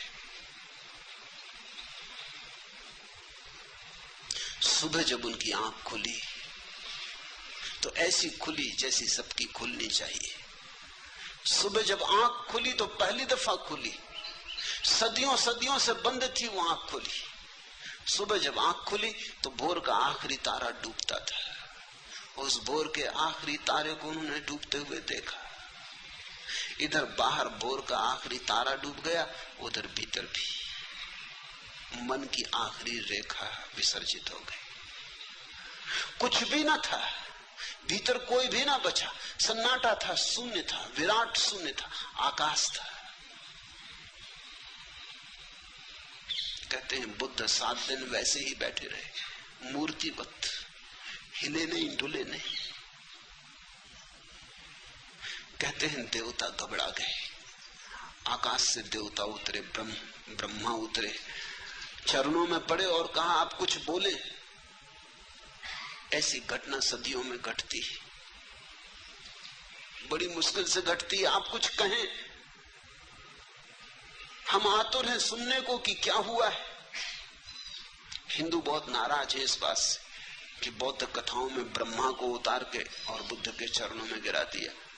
लेकिन कथा बिल्कुल ठीक है, क्योंकि देवता भला स्वर्ग में हो, आकांक्षा के बाहर थोड़ी। आज एक घटना घटी है कि एक व्यक्ति आकांक्षा के बाहर चला गया, तो बुद्ध के ऊपर कोई भी नहीं। बुद्धत्व आखिरी बात है। देवता भी नीचे हैं, अभी उनकी भी स्वर्ग की भोग की आकांक्षा है। इसलिए तो कथाएं हैं कि इंद्र का आसन डोलने लगता, जब भी लगता है कोई प्रतियोगी आ रहा, कोई ऋषि मुनि तपश्चर्या में गहरा उतर रहा, इंद्र घबराता, आसन कपने लगता। ये तो आसन इंद्र का क्या हुआ, दिल्ली का हुआ। इंद्र का कहो कि इंदिरा का कहो, एक ही बात, इसमें कुछ बहुत फर्क ना हुआ। ये तो कोई आने लगा तो प्रतिस्पर्धा, घबराहट, बेचैनी। बुद्ध ना कुछ करके उपलब्ध हुए। जो बुद्ध के जीवन में घटा वही अष्टावक्र के जीवन में घटा होगा। कोई कथा हमारे पास नहीं, किसी ने लिखी नहीं, लेकिन निश्चित घटा होगा, क्योंकि अष्टावक्र जो कह रहे हैं वो इतना ही कह रहे हैं कि तुम दौड़ चुके खूब, अब रुको। दौड़ के नहीं मिलता परमात्मा, रुक के मिलता है। खोज चुके खूब, अब खोज छोड़ो। खोज के नहीं मिलता सत्य, क्योंकि सत्य खोजी में छिपा है, खोजने वाले में छिपा है। कहां भागते फिरते हो? कस्तूरी कुंडल बसे। लेकिन जब कस्तूरी का नाफा फूटता है तो मृग पागल हो जाता है। कस्तूरी मृग पागल हो जाता, भागता है, इधर भागता उधर भागता, खोजता है कहां से आती ये गंध, कौन खींचे ले आता है इस सुवास को, कहां से आती। क्योंकि उसने जब भी गंध आती देखी तो कहीं बाहर से आती देखी। कभी फूल की गंध थी, कभी कोई और गंध थी, लेकिन सदा बाहर से आती थी। आज जब गंध भीतर से आ रही तब भी वो सोचता है बाहर से ही आती होगी, भागता है। और कस्तूरी उसकी ही कुंडल में बसी है। कस्तूरी कुंडल बसे, परमात्मा तुम्हारे भीतर बसा है। तुम जब तक बाहर खोजते रहोगे योग में भोग में व्यर्थ। साधारण योगी भोग के बाहर ले जाता है, अष्टावक्र योग और भोग दोनों के बाहर ले जाते हैं। योगातीत भोगातीत। इसलिए तुम पाओगे सांसारिक का अहंकार होता है। तुमने योगी का अहंकार देखा या नहीं? सांसारिक का क्रोध होता है, तुमने दुर्वासाओं का क्रोध देखा या नहीं? सांसारिक आदमी दंभ से अकड़ के चलता है, पताकाएं लेके चलता है। तुमने योगियों की पताकाएं, हाथी घोड़े देखे या नहीं? साधारण आदमी घोषणा करता है इतना धन है मेरे पास, इतना पद है मेरे पास। तुमने योगियों को देखा घोषणा करते कि नहीं कि इतनी सिद्धि है, इतनी रिद्धि है? लेकिन ये सारी बातें वही की वही है, कोई फर्क नहीं हुआ। जब तक योग योगातीत न हो जाए, जब तक व्यक्ति मैं करता हूं इस भाव से समग्रता या मुक्त न हो जाए, तब तक कुछ भी नहीं हुआ। तब तक तुमने सिर्फ रंग बदले, तब तक तुम गिरगिट हो, जैसा देखा वैसा रंग बदल लिया, लेकिन तुम नहीं बदले, रंग ही बदला। सदा से खोजियों का ये अवलोकन रहा है कि परमात्मा उपलब्धि अत्यंत दुस्साध्य घटना है। ये बात एक अर्थ में सच है। अगर तुम बहुत दौड़ के आना चाहते हो तो कोई क्या करे? अगर तुम अपने कान को उल्टे तरफ से पकड़ना चाहते हो, मजे से पकड़ो। निश्चित तुम जब उल्टी तरफ से कान को पकड़ोगे तो तुमको लगेगा कान को पकड़ना बहुत दुस्साध्य घटना है। ये तुम्हारे कारण, ये कान के कारण नहीं। अब अगर तुम सिर के बल खड़े होकर चलने की कोशिश करो और 10-5 कदम चलना भी बहुत कठिन हो जाए और तुम कहो कि चलना बहुत दुस्साध्य घटना है, तो तुम गलत भी नहीं कह रहे, तुम ठीक ही कह रहे। लेकिन सिर के बल तुम खड़े हो, जो पैर के बल चल रहे हैं उनके लिए चलने में कोई दुस्साध्य घटना नहीं। अब तुम उपवास करो, आग में तपाओ, धूनी रमाओ, नाहक शरीर को कष्ट दो, सताओ, 1000 तरह के पागलपन करो और फिर तुम कहो कि परमात्मा को पाना बड़ी दुस्साध्य घटना है, तो ठीक ही कह रहे हो। जहां तुम सहज पहुंच सकते थे वहां तुम असहज होकर पहुंच रहे हो तो दुस्साध्य मालूम होता है। तुम्हारे पहुंचने में भूल हो रही। लेकिन असाध्य को आदमी क्यों चुनता है, ये भी समझ लेना चाहिए। सिर के बल चलने का मजा क्या है जबकि तुम्हारे पास पैर। सिर के बल चलने का एक मजा है, और वो मजा ये है, मजा है अहंकार का मजा। मुल्ला नसरुद्दीन एक झील में मछलियां मार रहा था। घड़ी दो घड़ी में देखता रहा, उसकी मछलियां पकड़ में कुछ आती नहीं। झील में मछलियां हैं भी नहीं ऐसा मालूम होता। मैंने उससे पूछा, नसरुद्दीन इस झील में मछलियां मालूम नहीं होती, तुम कब तक बैठे रहोगे? वो पास की दूसरी झील है, वहां क्यों नहीं मछलियां मारते? यहाँ कोई दूसरा मछुआ दिखाई भी नहीं पड़ता, वहीं सब मछुए। नसरुद्दीन ने कहा, वहां मारने से सारी क्या? अरे वहां इतनी मछलियां हैं कि मछलियों को तैरने के लिए जगह भी नहीं, वहां मारी तो क्या मारी। यहां मछली मारो तो कोई बात।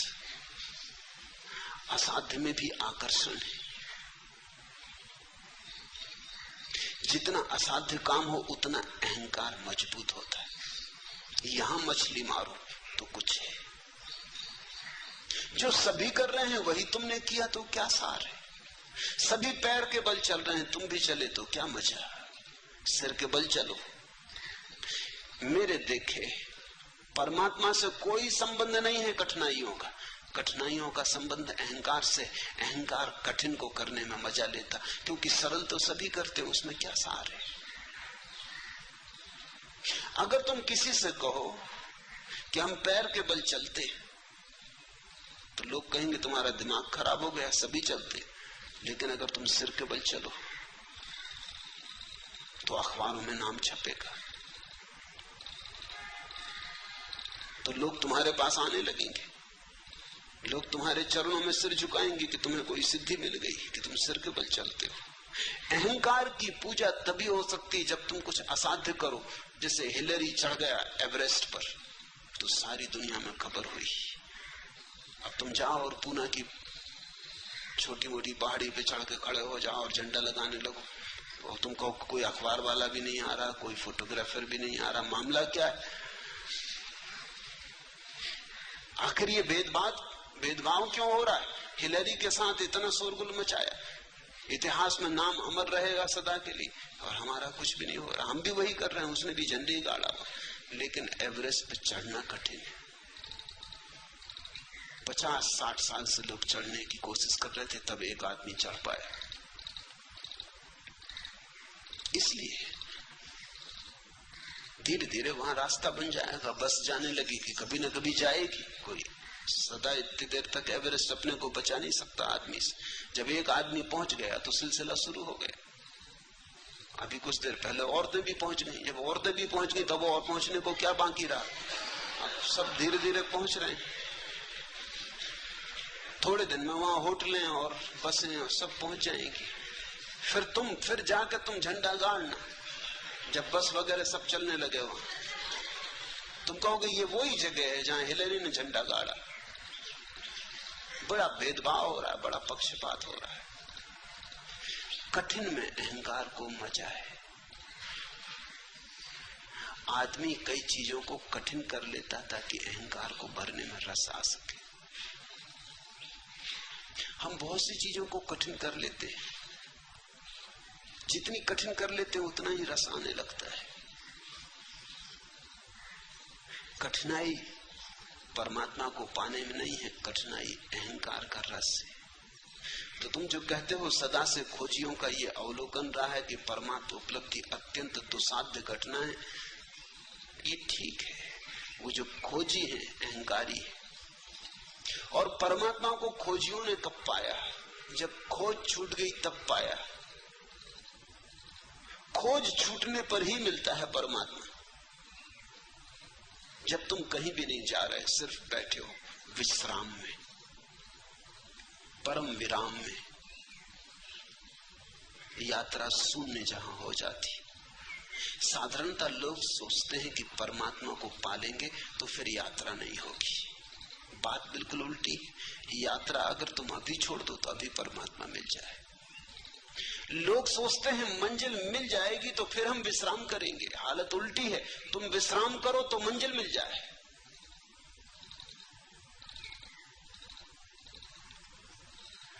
विश्राम ध्यान और समाधि का सूत्र है, श्रम अहंकार का सूत्र है।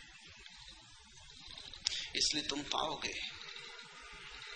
कि जितना जिस धर्म के भीतर श्रम की व्यवस्था है साधु के लिए, उतना ही अहंकारी साधु होगा। जैनियों का साधु जितना अहंकारी, उतना हिंदुओं का नहीं। क्योंकि जैन साधु कहेगा हिंदू साधु इसमें रखे क्या, कोई भी हो जाए। जैन साधु कठिन मामला है। एक बार भोजन, अनेक अनेक उपवास, सब तरह की कठिनाइयां। फिर जैनों में भी दिगंबर और श्वेतांबरों के साधु हैं। दिगंबर साधु कहते हैं श्वेतांबरों में क्या रखा, कपड़े पहने बैठे। साधु तो दिगंबर का है, इसलिए दिगंबर साधु में तुम जैसे अहंकार को चमकता हुआ पाओगे, कहीं भी ना पाओगे। देह तो सूखी होगी, हड्डी हड्डी होगी, क्योंकि बहुत उपवास, नग्न रहना, धूप ताप सहना, लेकिन अहंकार बड़ा प्रज्वलित होगा। अकड़ उसकी वैसी जैसी हिलेरी की। हिंदुस्तान में मुश्किल से 20 दिगंबर मुनि है, श्वेतांबर मुनि तो 5-7 हजार है। हिंदुओं के तो सन्यासी 50 लाख है। और अगर मेरी चले तो सारी दुनिया को सन्यासी कर दो। इसलिए मेरे सन्यासी होने में तो अहंकार हो ही नहीं सकता, क्योंकि कोई मैं कह ही नहीं रहा हूं कि तुम ऐसा करो वैसा करो। ये बहुत ही सरल मामला है। तुम गेरुए कपड़े पहन लो, सन्यासी हो गए। सन्यास सरल हो तो अहंकार को मजा कहां। मेरे पास लोग आते हैं, वो कहते हैं कि सन्यास आप देते तो इसके लिए कोई विशेष आयोजन करना चाहिए। विशेष आयोजन सन्यास के लिए? वो ठीक कहते हैं, क्योंकि ऐसा होता है। अगर जैन दीक्षा होती तो देखा कैसा बैंड बाजे घोड़ा इत्यादि बजता है और सब मजा आता है और लगता है कोई बड़ी घटना घट रही, कोई सिंहासन पर चढ़ाया जा रहा। सन्यास भी सिंहासन जैसा हो गया और लोग जय जयकार करते हैं कि कोई बड़ी घटना घट रही। और मैं सन्यास ऐसा चुपचाप दे देता हूं, किसी को पता नहीं चलता। पोस्ट से भी दे देता हूं, मुझे भी पता नहीं चलता कौन सज्जन है, उनको भी पता नहीं चलता।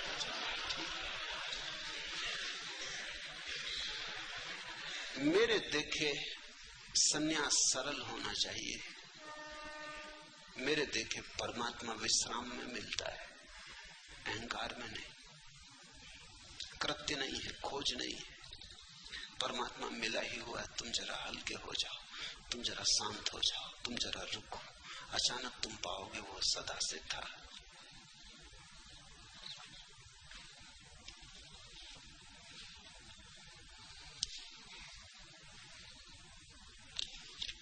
आखिरी प्रश्न, हमारे शरीर में कोई 20 अरब कोशिकाएं हैं और शरीर में प्रतिक्षण रासायनिक प्रतिक्रिया होती रहती है। आप या अष्टावक्र जब कहते हैं कि दृष्टा बनो, तब यह बात आप किससे कहते हैं? ये कौन है जो कह रहा है कि शरीर में 20 अरब कोशिकाएं हैं? निश्चित ही कोशिकाएं नहीं कह रहे। एक कोशिका बाकी कोशिकाओं का हिसाब भी नहीं लगा सकती। ये 20 अरब कोशिकाएं हैं शरीर में, अरबों खरबों सेल हैं शरीर में। ये कौन कह रहा है? ये किसने पूछा? ये किसको पता चला?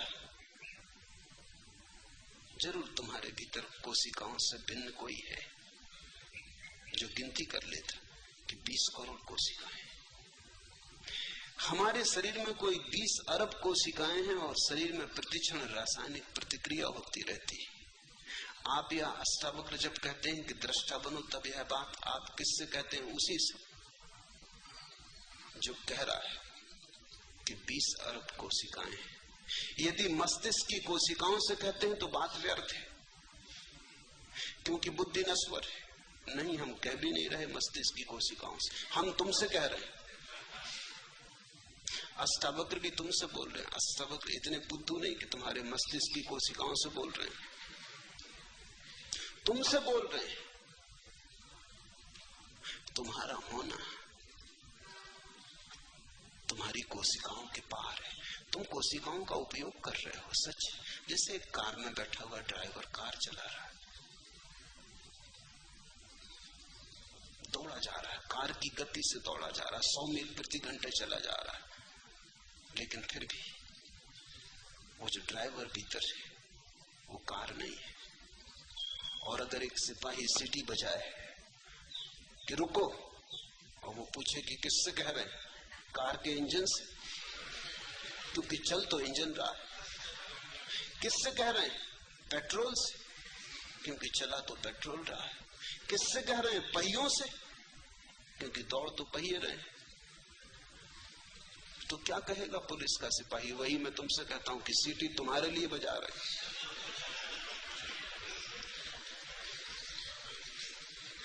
यदि आप आत्मा को जगा रहे हैं तो भी बात व्यर्थ है, क्योंकि आत्मा तो जागी ही हुई है। उसको जगाना और पहचानो कहना तो बेवकूफी है। बिल्कुल ठीक बात है, आत्मा तो जागी हुई रही, उसको जगाने का कोई उपाय नहीं, और हम उसको जगा भी नहीं रहे। मामला कुछ ऐसा है कि तुम बने हुए पड़े हो, जागे हुए पड़े और आंखें बंद किए। सोए को जगाना तो बहुत आसान है, हिलाओ डुलाओ, पानी छिड़को, जागेगा। जागा हुआ अगर कोई आदमी पड़ा हो, आंखें बंद करके ढोंग करता हो सोने का, इसको कैसे जगाओ? छिड़को पानी, कोई फर्क नहीं पड़ता है।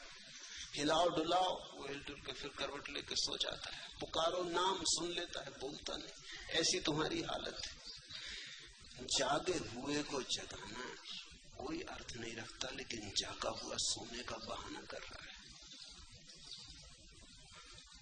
इसलिए जगाने की जरूरत है।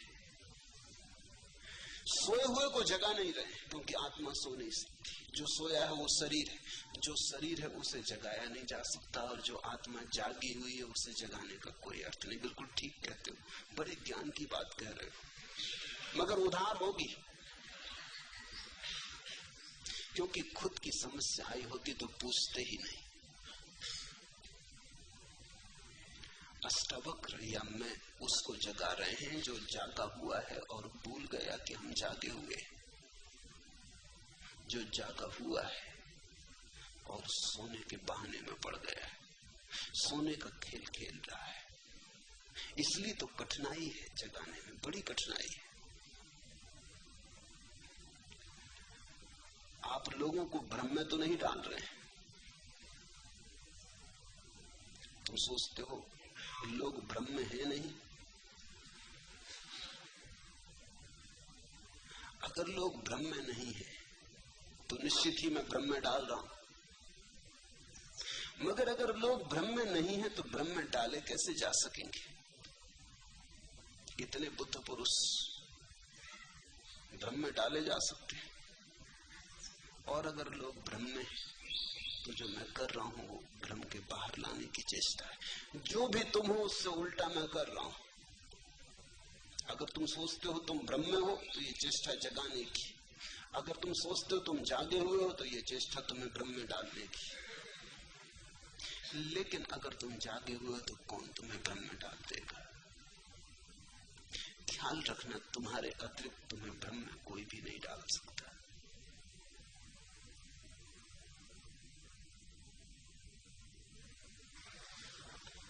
और तुम्हारे अतिरिक्त तुम्हें कोई जगा भी नहीं सकता। जगाने की चेष्टा कोई कर सकता है, लेकिन जब तक तुम सहयोग न करोगे तुम जागोगे नहीं। क्योंकि ये नींद थोड़ी है कि कोई तोड़ दे, तुम बने हुए पड़े हो। तुम्हारा सहयोग जरूरी है। सहयोग का अर्थ ही शिष्यत्व है। सहयोग का अर्थ ही है कि कोई जगाने वाले के पास तुम जाते हो, तुम कहते हो मेरी पुरानी आदत हो गई अपने को धोखा देने की, जरा मुझे साथ दे, जरा मुझे सहारा दे कि इस आदत के बाहर निकाल ले। एक युवती मेरे पास आई और उसने कहा कि उसे कुछ मादक द्रव्य लेने की आदत हो गई, बाहर आना चाहती, बड़ी आकांक्षा है बाहर निकल आने की, बड़ी आतुर है कि किस तरह बाहर निकल आए। लेकिन वो जो आदत पड़ गई मादक द्रव्यों की वो इतनी गहरी हो गई है वो शरीर की कोशिकाओं में पहुंच गई। अगर न ले मादक द्रव्य तो ऐसी पीड़ा और बेचैनी सारे शरीर में होती कि न तो सो सकती, न उठ सकती, न बैठ सकती। तो लेना ही पड़ता है, और लेती है तो पीड़ा होती मन को कि ये क्या जाल हो गया। अब वो मेरे पास आई कि मुझे बाहर निकालने आपके हाथ का सहारा चाहिए। बस ऐसी ही अवस्था है। जन्मों जन्मों तक सोने के अभ्यास को तुमने बहुत गहरा कर लिया है। जागे हुए को सोने के भ्रम में डाल दिया है। सम्राट को भिखारी मान लिया, लेकिन इतने जन्मों तक माना है कि आज अपने ही अभ्यास के कारण सिर्फ सुन लेने से कुछ नहीं होता। तुम मेरी बात सुन ले सकते हो, उससे कुछ भी ना होगा जब तक कि तुम उसे गुनो ना, जब तक कि तुम राजी ना हो जाओ। तुम्हारे अतिरिक्त तुम्हें कोई जगा ना सकेगा। नहीं तो एक बुद्ध पुरुष काफी था, शोरगुल मचा के सबको जगा देता, ढोल डमास पीट देता और सबको जगा देता। इधर 100 आदमी सो रहे हों तो एक आदमी जगाने के लिए काफी। वस्तु तो आदमी की भी जरूरत नहीं, अलार्म घड़ी भी जगा देती। एक आदमी आ जाए और ढोल पीट दे, सब उठ जाएंगे, घंटा बजा दे, सब उठ जाएंगे। लेकिन ये क्यों नहीं हो सका कि बुद्ध पुरुष हुए, महावीर हुए, अष्टावक्र हुए, कृष्ण हुए, क्राइस्ट हुए, जरथुस्त्र, लाओत्सु, इन लोगों ने ऐसा क्यों ना किया कि जोर से घंटा बजा देते सारी पृथ्वी जाग जाती। घंटा खूब बजाया, मगर कोई सो रहा हो तो जागे। यहाँ बने हुए लोग पड़े, वो आंखें बंद किए पड़े, वो सुन लेते हैं घंटे को, वो कहते हैं बजाते रहो, देखे कौन हमको जगाता है। जब तुम जागना चाहोगे तो जागोगे। भ्रम में मैं तुम्हें डाल नहीं सकता, भ्रम में तो तुम हो। अब और भ्रम में तुम्हें क्या डाला जा सकता है? तुम्हें और भी भटकाया जा सकता है। तुम सोचते हो और कुछ भटकने को बचा है। इससे नीचे तुम और गिर सकते हो, गिरने की कोई और जगह है? लोभ जितना तुम्हारे भीतर है, इससे थोड़ा इंच भर और ज्यादा हो सकता है। क्रोध तुम्हारे भीतर है, इससे थोड़ा और ज्यादा हो सकता है। एक रत्ती मासा। वासना ने जैसा तुम्हें घेरा है, और वासना बढ़ सकती। तुम आखिरी जगह खड़े हो। जो प्रथम होना चाहिए वो आखिर खड़ा है, जो सम्राट होना चाहिए वो भिखमंगा होकर खड़ा है। इससे पीछे तुम अब जा भी नहीं सकते, इसके पार गिरने का उपाय भी नहीं है। तुम्हें भ्रम में डालने की कोई सुविधा नहीं है। कोई डालना भी चाहे तो डाल नहीं सकता। हाँ, कोई इतना ही कर सकता है, ज्यादा से ज्यादा तुम्हारे भ्रम बदल दे। एक भ्रम से तुम उब जाओ तो दूसरा भ्रम दे दे। यही साधु सन्यासी करते रहते। संसार का भ्रम उखड़ने लगा, ऊब पैदा होने लगी, खूब जी ली, अब कुछ सार नहीं, देख लिया तो अध्यात्म का भ्रम पैदा करते। कहे कि चलो अब स्वर्ग का मजा लो, अब थोड़ा पुण्य करो, त्याग तपश्चर्या करो, स्वर्ग में आप सराहें भोगो। यहाँ बहुत भोग ली, कुछ पाया नहीं। यहाँ चुल्लू चुल्लू शराब पीते रहे, वहां बहिश्त में फिरदौस में झरने बह रहे शराब के, डुबकियां लगाना। यहाँ क्या रखा है? स्वर्ग में स्वर्ण के महल है, हीरे जवाहरातों के वृक्ष है, वहां मजा लो। कल्प वृक्ष है, उनके नीचे बैठो। यहाँ तो रोना पीना, रोना धोना खूब कर लिया। लेकिन ये नया भ्रम है। मैं तुम्हें कोई नया भ्रम नहीं दे रहा, मैं तुमसे सिर्फ इतना कह रहा हूं, काफी भ्रम देख लिए, अब थोड़ा जागो। साक्षी भाव कैसे भ्रम हो सकता है, थोड़ा सोचो। सिर्फ साक्षी होने को कह रहा हूं, जो भी है उसे देखने को कह रहा हूं। कुछ करने को कहता तो भ्रम पैदा होता। तुमसे कहता कि ये छोड़ के ये करो तो भ्रम पैदा होता। तुमसे सिर्फ इतना ही कह रहा हूं, जो भी कर रहे हो, जहां भी हो, भोगी हो, योगी हो, जो भी हो, हिंदू हो, मुसलमान हो, मस्जिद में, मंदिर में हो, जहां भी हो, जागो। जाग के देखो, जागने में कैसे भ्रम हो सकता है। जागे हुए आदमी को भ्रम की कोई संभावना नहीं रह जाती। नींद में सपने होते हैं, जागने में कैसे सपना हो सकता है। और यदि लोग सुख दुख में प्रतिक्रिया करना छोड़ दें तो वे पशु या पेड़ पौधे जैसे तो नहीं हो जाएंगे। पहली तो बात, तुमसे किसने कहा कि पशु और पेड़ पौधे तुमसे खराब हालत में? तुमने ही मान लिया। पेड़ पौधों से भी तो पूछो। पशुओं से भी तो पूछो, थोड़ा पशुओं की आंख में भी तो झांक के देखो। ये भी आदमी का अहंकार है कि वो सोचता है वो पशुओं से ऊपर, और पशुओं की इसमें कोई गवाही भी नहीं ली गई। ये भी बड़े मजे का बात है, एक तरफा निर्णय कर लिया है, अपने आप ही निर्णय कर लिया है।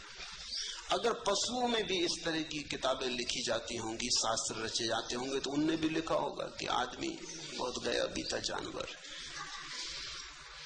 मैंने तो सुना है कि बंदर एक दूसरे से कहते हैं कि आदमी पतित बंदर है। डार्विन कहता है कि आदमी बंदर का विकास है, लेकिन डार्विन कौन सी कसौटी? बंदरों से भी तो पूछो, दोनों ही पार्टियों से तो पूछ लेना चाहिए। बंदर कहते हैं आदमी पतित है, उनकी बात में समझ में आता। बंदर वृक्षों पे, तुम जमीन पे हो, पतित हो। बंदर ऊपर है, तुम नीचे हो। किसी बंदर से टक्कर लेके तो देखो, तो शक्ति बढ़ी कि खोई?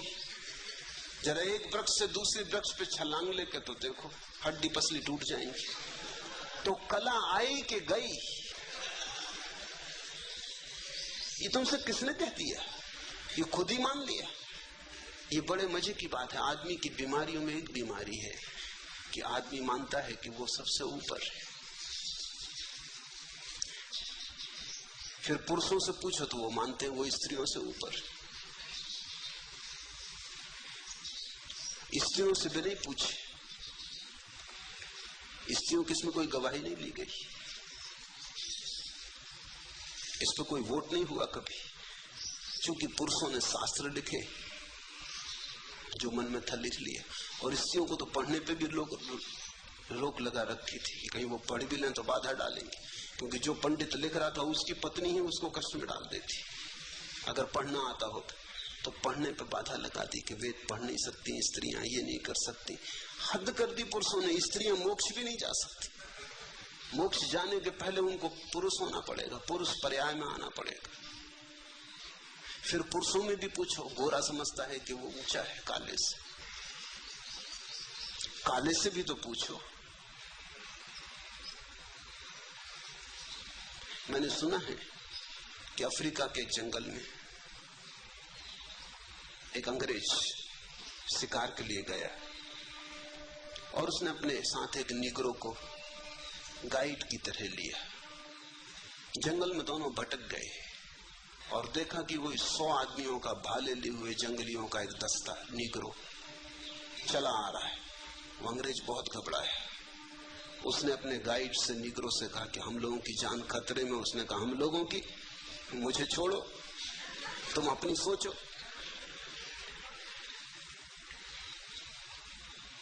मेरी क्यों खतरे में होगी?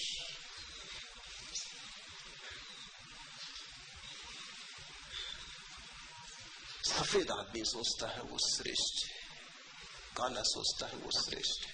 चीनियों से पूछो, चीनियों की किताबों में लिखा है कि अंग्रेज बंदर है, आदमी में भी गिनती नहीं करते वो उनकी। सारी दुनिया में ये रोग है, आदमी का ये रोग बड़ा गहरा है। वो बिना दूसरी पार्टी से पूछे निर्णय करता चला जाता। ये सब अहंकार के खेल है। अगर तुम थोड़े अहंकार को छोड़ के देखोगे तो तुम पाओगे परमात्मा के ही सब रूप है। जानवर भी, पशु पक्षी भी, पौधे भी, मनुष्य भी। परमात्मा ने कहीं चाहा है हरा हो जाना तो हरा है, कहीं चाहा है पक्षियों के गीत से प्रकट होना तो वैसा हो रहा है, कहीं चाहा है आदमी होना तो आदमी हो गया है। इनमें कोई तरतमता नहीं है, हायरार्की नहीं है, कोई ऊपर नीचे नहीं है। ये सब एक साथ परमात्मा की अनंत लहरें। छोटी लहर में भी वही, बड़ी लहर में भी वही, सफेद लहर में भी वही, काली लहर में भी वही, घास में भी वही, आकाश छूते हुए वृक्षों में भी वही। आध्यात्मिक दृष्टि तो ये कहती है कि इसी क्षण जो भी है वो परमात्मा है। फिर परमात्मा में कोई आगे पीछे कैसे हो सकता है? ये तो बड़ा मुश्किल हो जाएगा। ये तो परमात्मा में भी कुछ नीचे और कुछ ऊपर करना कठिन हो जाएगा। एक ही है। साक्षी भाव से देखोगे तो पाओगे सब एक है। इसलिए पहले तो ये पूछो ही मत कि यदि लोग सुख दुख में प्रतिक्रिया करना छोड़ दें तो वे पशु या पौधे जैसे तो नहीं हो जाएंगे। हो जाएंगे तो कुछ हर्जा नहीं होगा। हिटलर अगर पशु हो जाए, पौधा हो जाए तो कोई हर्जा है? हाँ, दुनिया में करोड़ों लोग मरने से बच जाएंगे और तो कुछ हर्जा नहीं हो जाएगा। नादिर शाह अगर शेर होता तो कोई हर्जा होता? 10-5 आदमियों को मार के तृप्त हो जाता, भोजन के लिए ही मारता। ऐसे अकारण लाशों से तो नहीं भर देता दुनिया को। इतना तो पक्का है कि पशुओं ने अभी तक एटम बम जैसी कोई चीज नहीं खोजी। नखून से काम लेते हैं, बड़े पुराने ढंग से काम चलता है, भोजन के लिए मारते हैं। आदमी अकेला जानवर है जो बिना भोजन की इच्छा के भी मारता है। आदमी जाता है जंगल में शिकार करने, पशुओं पक्षियों को मारता है, कहता है आखेट के लिए आए, खेल के लिए आए। और अगर सिंह उस पर हमला कर दे तो वो आखेट नहीं, फिर नहीं कहता कि सिंह खेल कर रहा है, करने दो, आखेट हो रही। खेल के लिए मारते हो, कोई पशु नहीं मारता खेल के लिए। और एक और बड़े मजे की बात है कि कोई पशु अपने वर्ग में नहीं मारता। कोई सिंह किसी दूसरे सिंह को मारता नहीं, कोई बंदर किसी दूसरे बंदर की हत्या नहीं करता। सिर्फ आदमी अकेला जानवर है जो आदमियों को मारता है। चींटी चींटी को नहीं मारती, हाथी हाथी को नहीं मारता, कुत्ता कुत्ते को नहीं मारता। लड़ झगड़ ले, मारने वगैरह की बात नहीं करते, हत्या नहीं करते। आदमी अकेला जानवर है जो एक दूसरे की हत्या करता है। आदमी में ऐसा है क्या जिसके लिए तुम इतने परेशान हो रहे हो? खो भी जाएगा तो क्या खो जाएगा? पेड़ पौधे बहुत सुंदर है, पशु बड़े निर्दोष है। मगर मैं ये नहीं कह रहा कि तुम पेड़ पौधे या पशु हो जाओ, मैं सिर्फ ये कह रहा हूं कि अहंकार छोड़ो। और दूसरी बात, ये मैंने कहा भी नहीं कि सुख और दुख में प्रतिक्रिया करना छोड़ दें। ये अष्टावक्र ने भी कहा नहीं। सुख दुख में समता रखने का अर्थ सुख दुख में प्रतिक्रिया करना छोड़ देना नहीं है। सुख दुख में समता रखने का अर्थ केवल इतना ही है कि मैं साक्षी रहूंगा। दुख होगा तो दुख को देखूंगा, सुख होगा तो सुख को देखूंगा। इसका यह अर्थ थोड़ी है कि जब तुम बुद्ध को कांटे चुभाओगे तो उनको दुख नहीं होता। बुद्ध को कांटे चुभाओगे तो तुमसे ज्यादा दुख होता है, क्योंकि बुद्ध तुमसे ज्यादा संवेदनशील है। तुम तो पथरीले हो, बुद्ध तो कोमल कमल की तरह। तुम जब बुद्ध को कांटे चुभाओगे तो बुद्ध को पीड़ा तुमसे ज्यादा होती, लेकिन पीड़ा हो रही शरीर में, बुद्ध ऐसा जान के दूर खड़े रहते। देखते हैं पीड़ा हो रही, जानते हैं पीड़ा हो रही, फिर भी अपना तादात्म्य पीड़ा से नहीं करते। जानते हैं मैं जानने वाला हूं, ज्ञाता स्वरूप। प्रतिक्रिया छोड़ने को नहीं कह रहे, ये नहीं कह रहे घर में आग लग जाए तो तुम बैठे रहना तो तुम बुद्ध हो गए, भगना मत बाहर। भागते समय भी जानना कि घर जल रहा है, वो मैं नहीं जल रहा। और अगर शरीर भी जल रहा हो तो जानना कि शरीर जल रहा है, मैं नहीं जल रहा। इसका ये मतलब नहीं कि शरीर को जलने देना, शरीर को बाहर निकाल लाना। शरीर को कष्ट देने के लिए नहीं कह रहे हैं। प्रतिक्रिया शून्य होने का अर्थ हुआ कि तुम पत्थर हो गए, जड़ हो गए। तो बुद्ध पत्थर नहीं है, बुद्ध से बड़ा करुणावान कहां पाया तुमने? अष्टावक्र पत्थर नहीं हो गए होंगे, प्रेम की धारा बही। तो जिनसे प्रेम का झरना बहा, उनकी संवेदनशीलता बढ़ गई होगी, घट नहीं गई होगी। उनके पास महाकरुणा उतरी। लेकिन तुम गलत व्याख्या कर ले सकते हो। और जिन्होंने पूछा है थोड़े शास्त्रीय बुद्धि के मालूम होते, थोड़ा बुद्धि में कचरा ज्यादा है, कुछ पढ़ लिया, सुन लिया, इकट्ठा कर लिया, वो काफी चक्कर मार रहा है। वो सुनने नहीं देता, वो देखने भी नहीं देता, वो चीजों को विकृत करता चला जाता है। राही रुके सब, भीतर का पानी अधहंसा, बाहर जमी बर्फ है। एक तरफ छाती तक दलदल अगम, बाढ़ का दरिया एक तरफ है। मन मानी बह रही हवाएं, जंगल झुके हुए सब, राही रुके हुए सब। बंद द्वार, अध खुली खिड़कियां, झांक रही कुछ आंखें। सूरज के मुंह पर संध्या की काली अनगिन तीर सरीखी चुभती हुई सलाखें।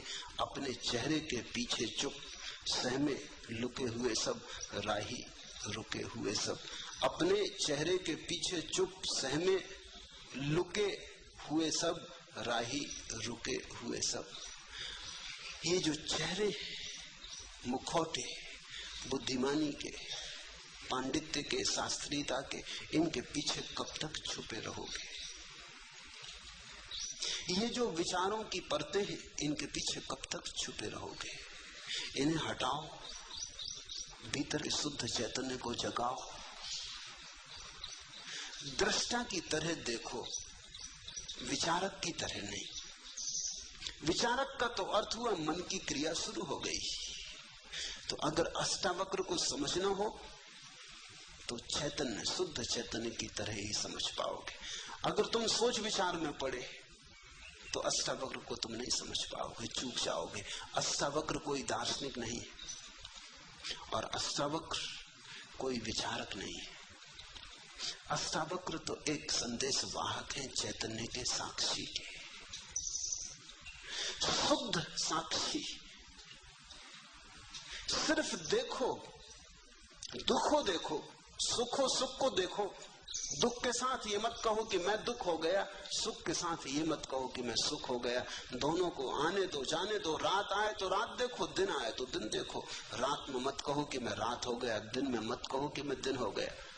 रहो अलग थलग, पार, अतीत, ऊपर, दूर। एक ही बात के साथ तादाद में रहे कि मैं दृष्टा हूं, साक्षी हूं। हरिओम तत्सत। आज इतना है।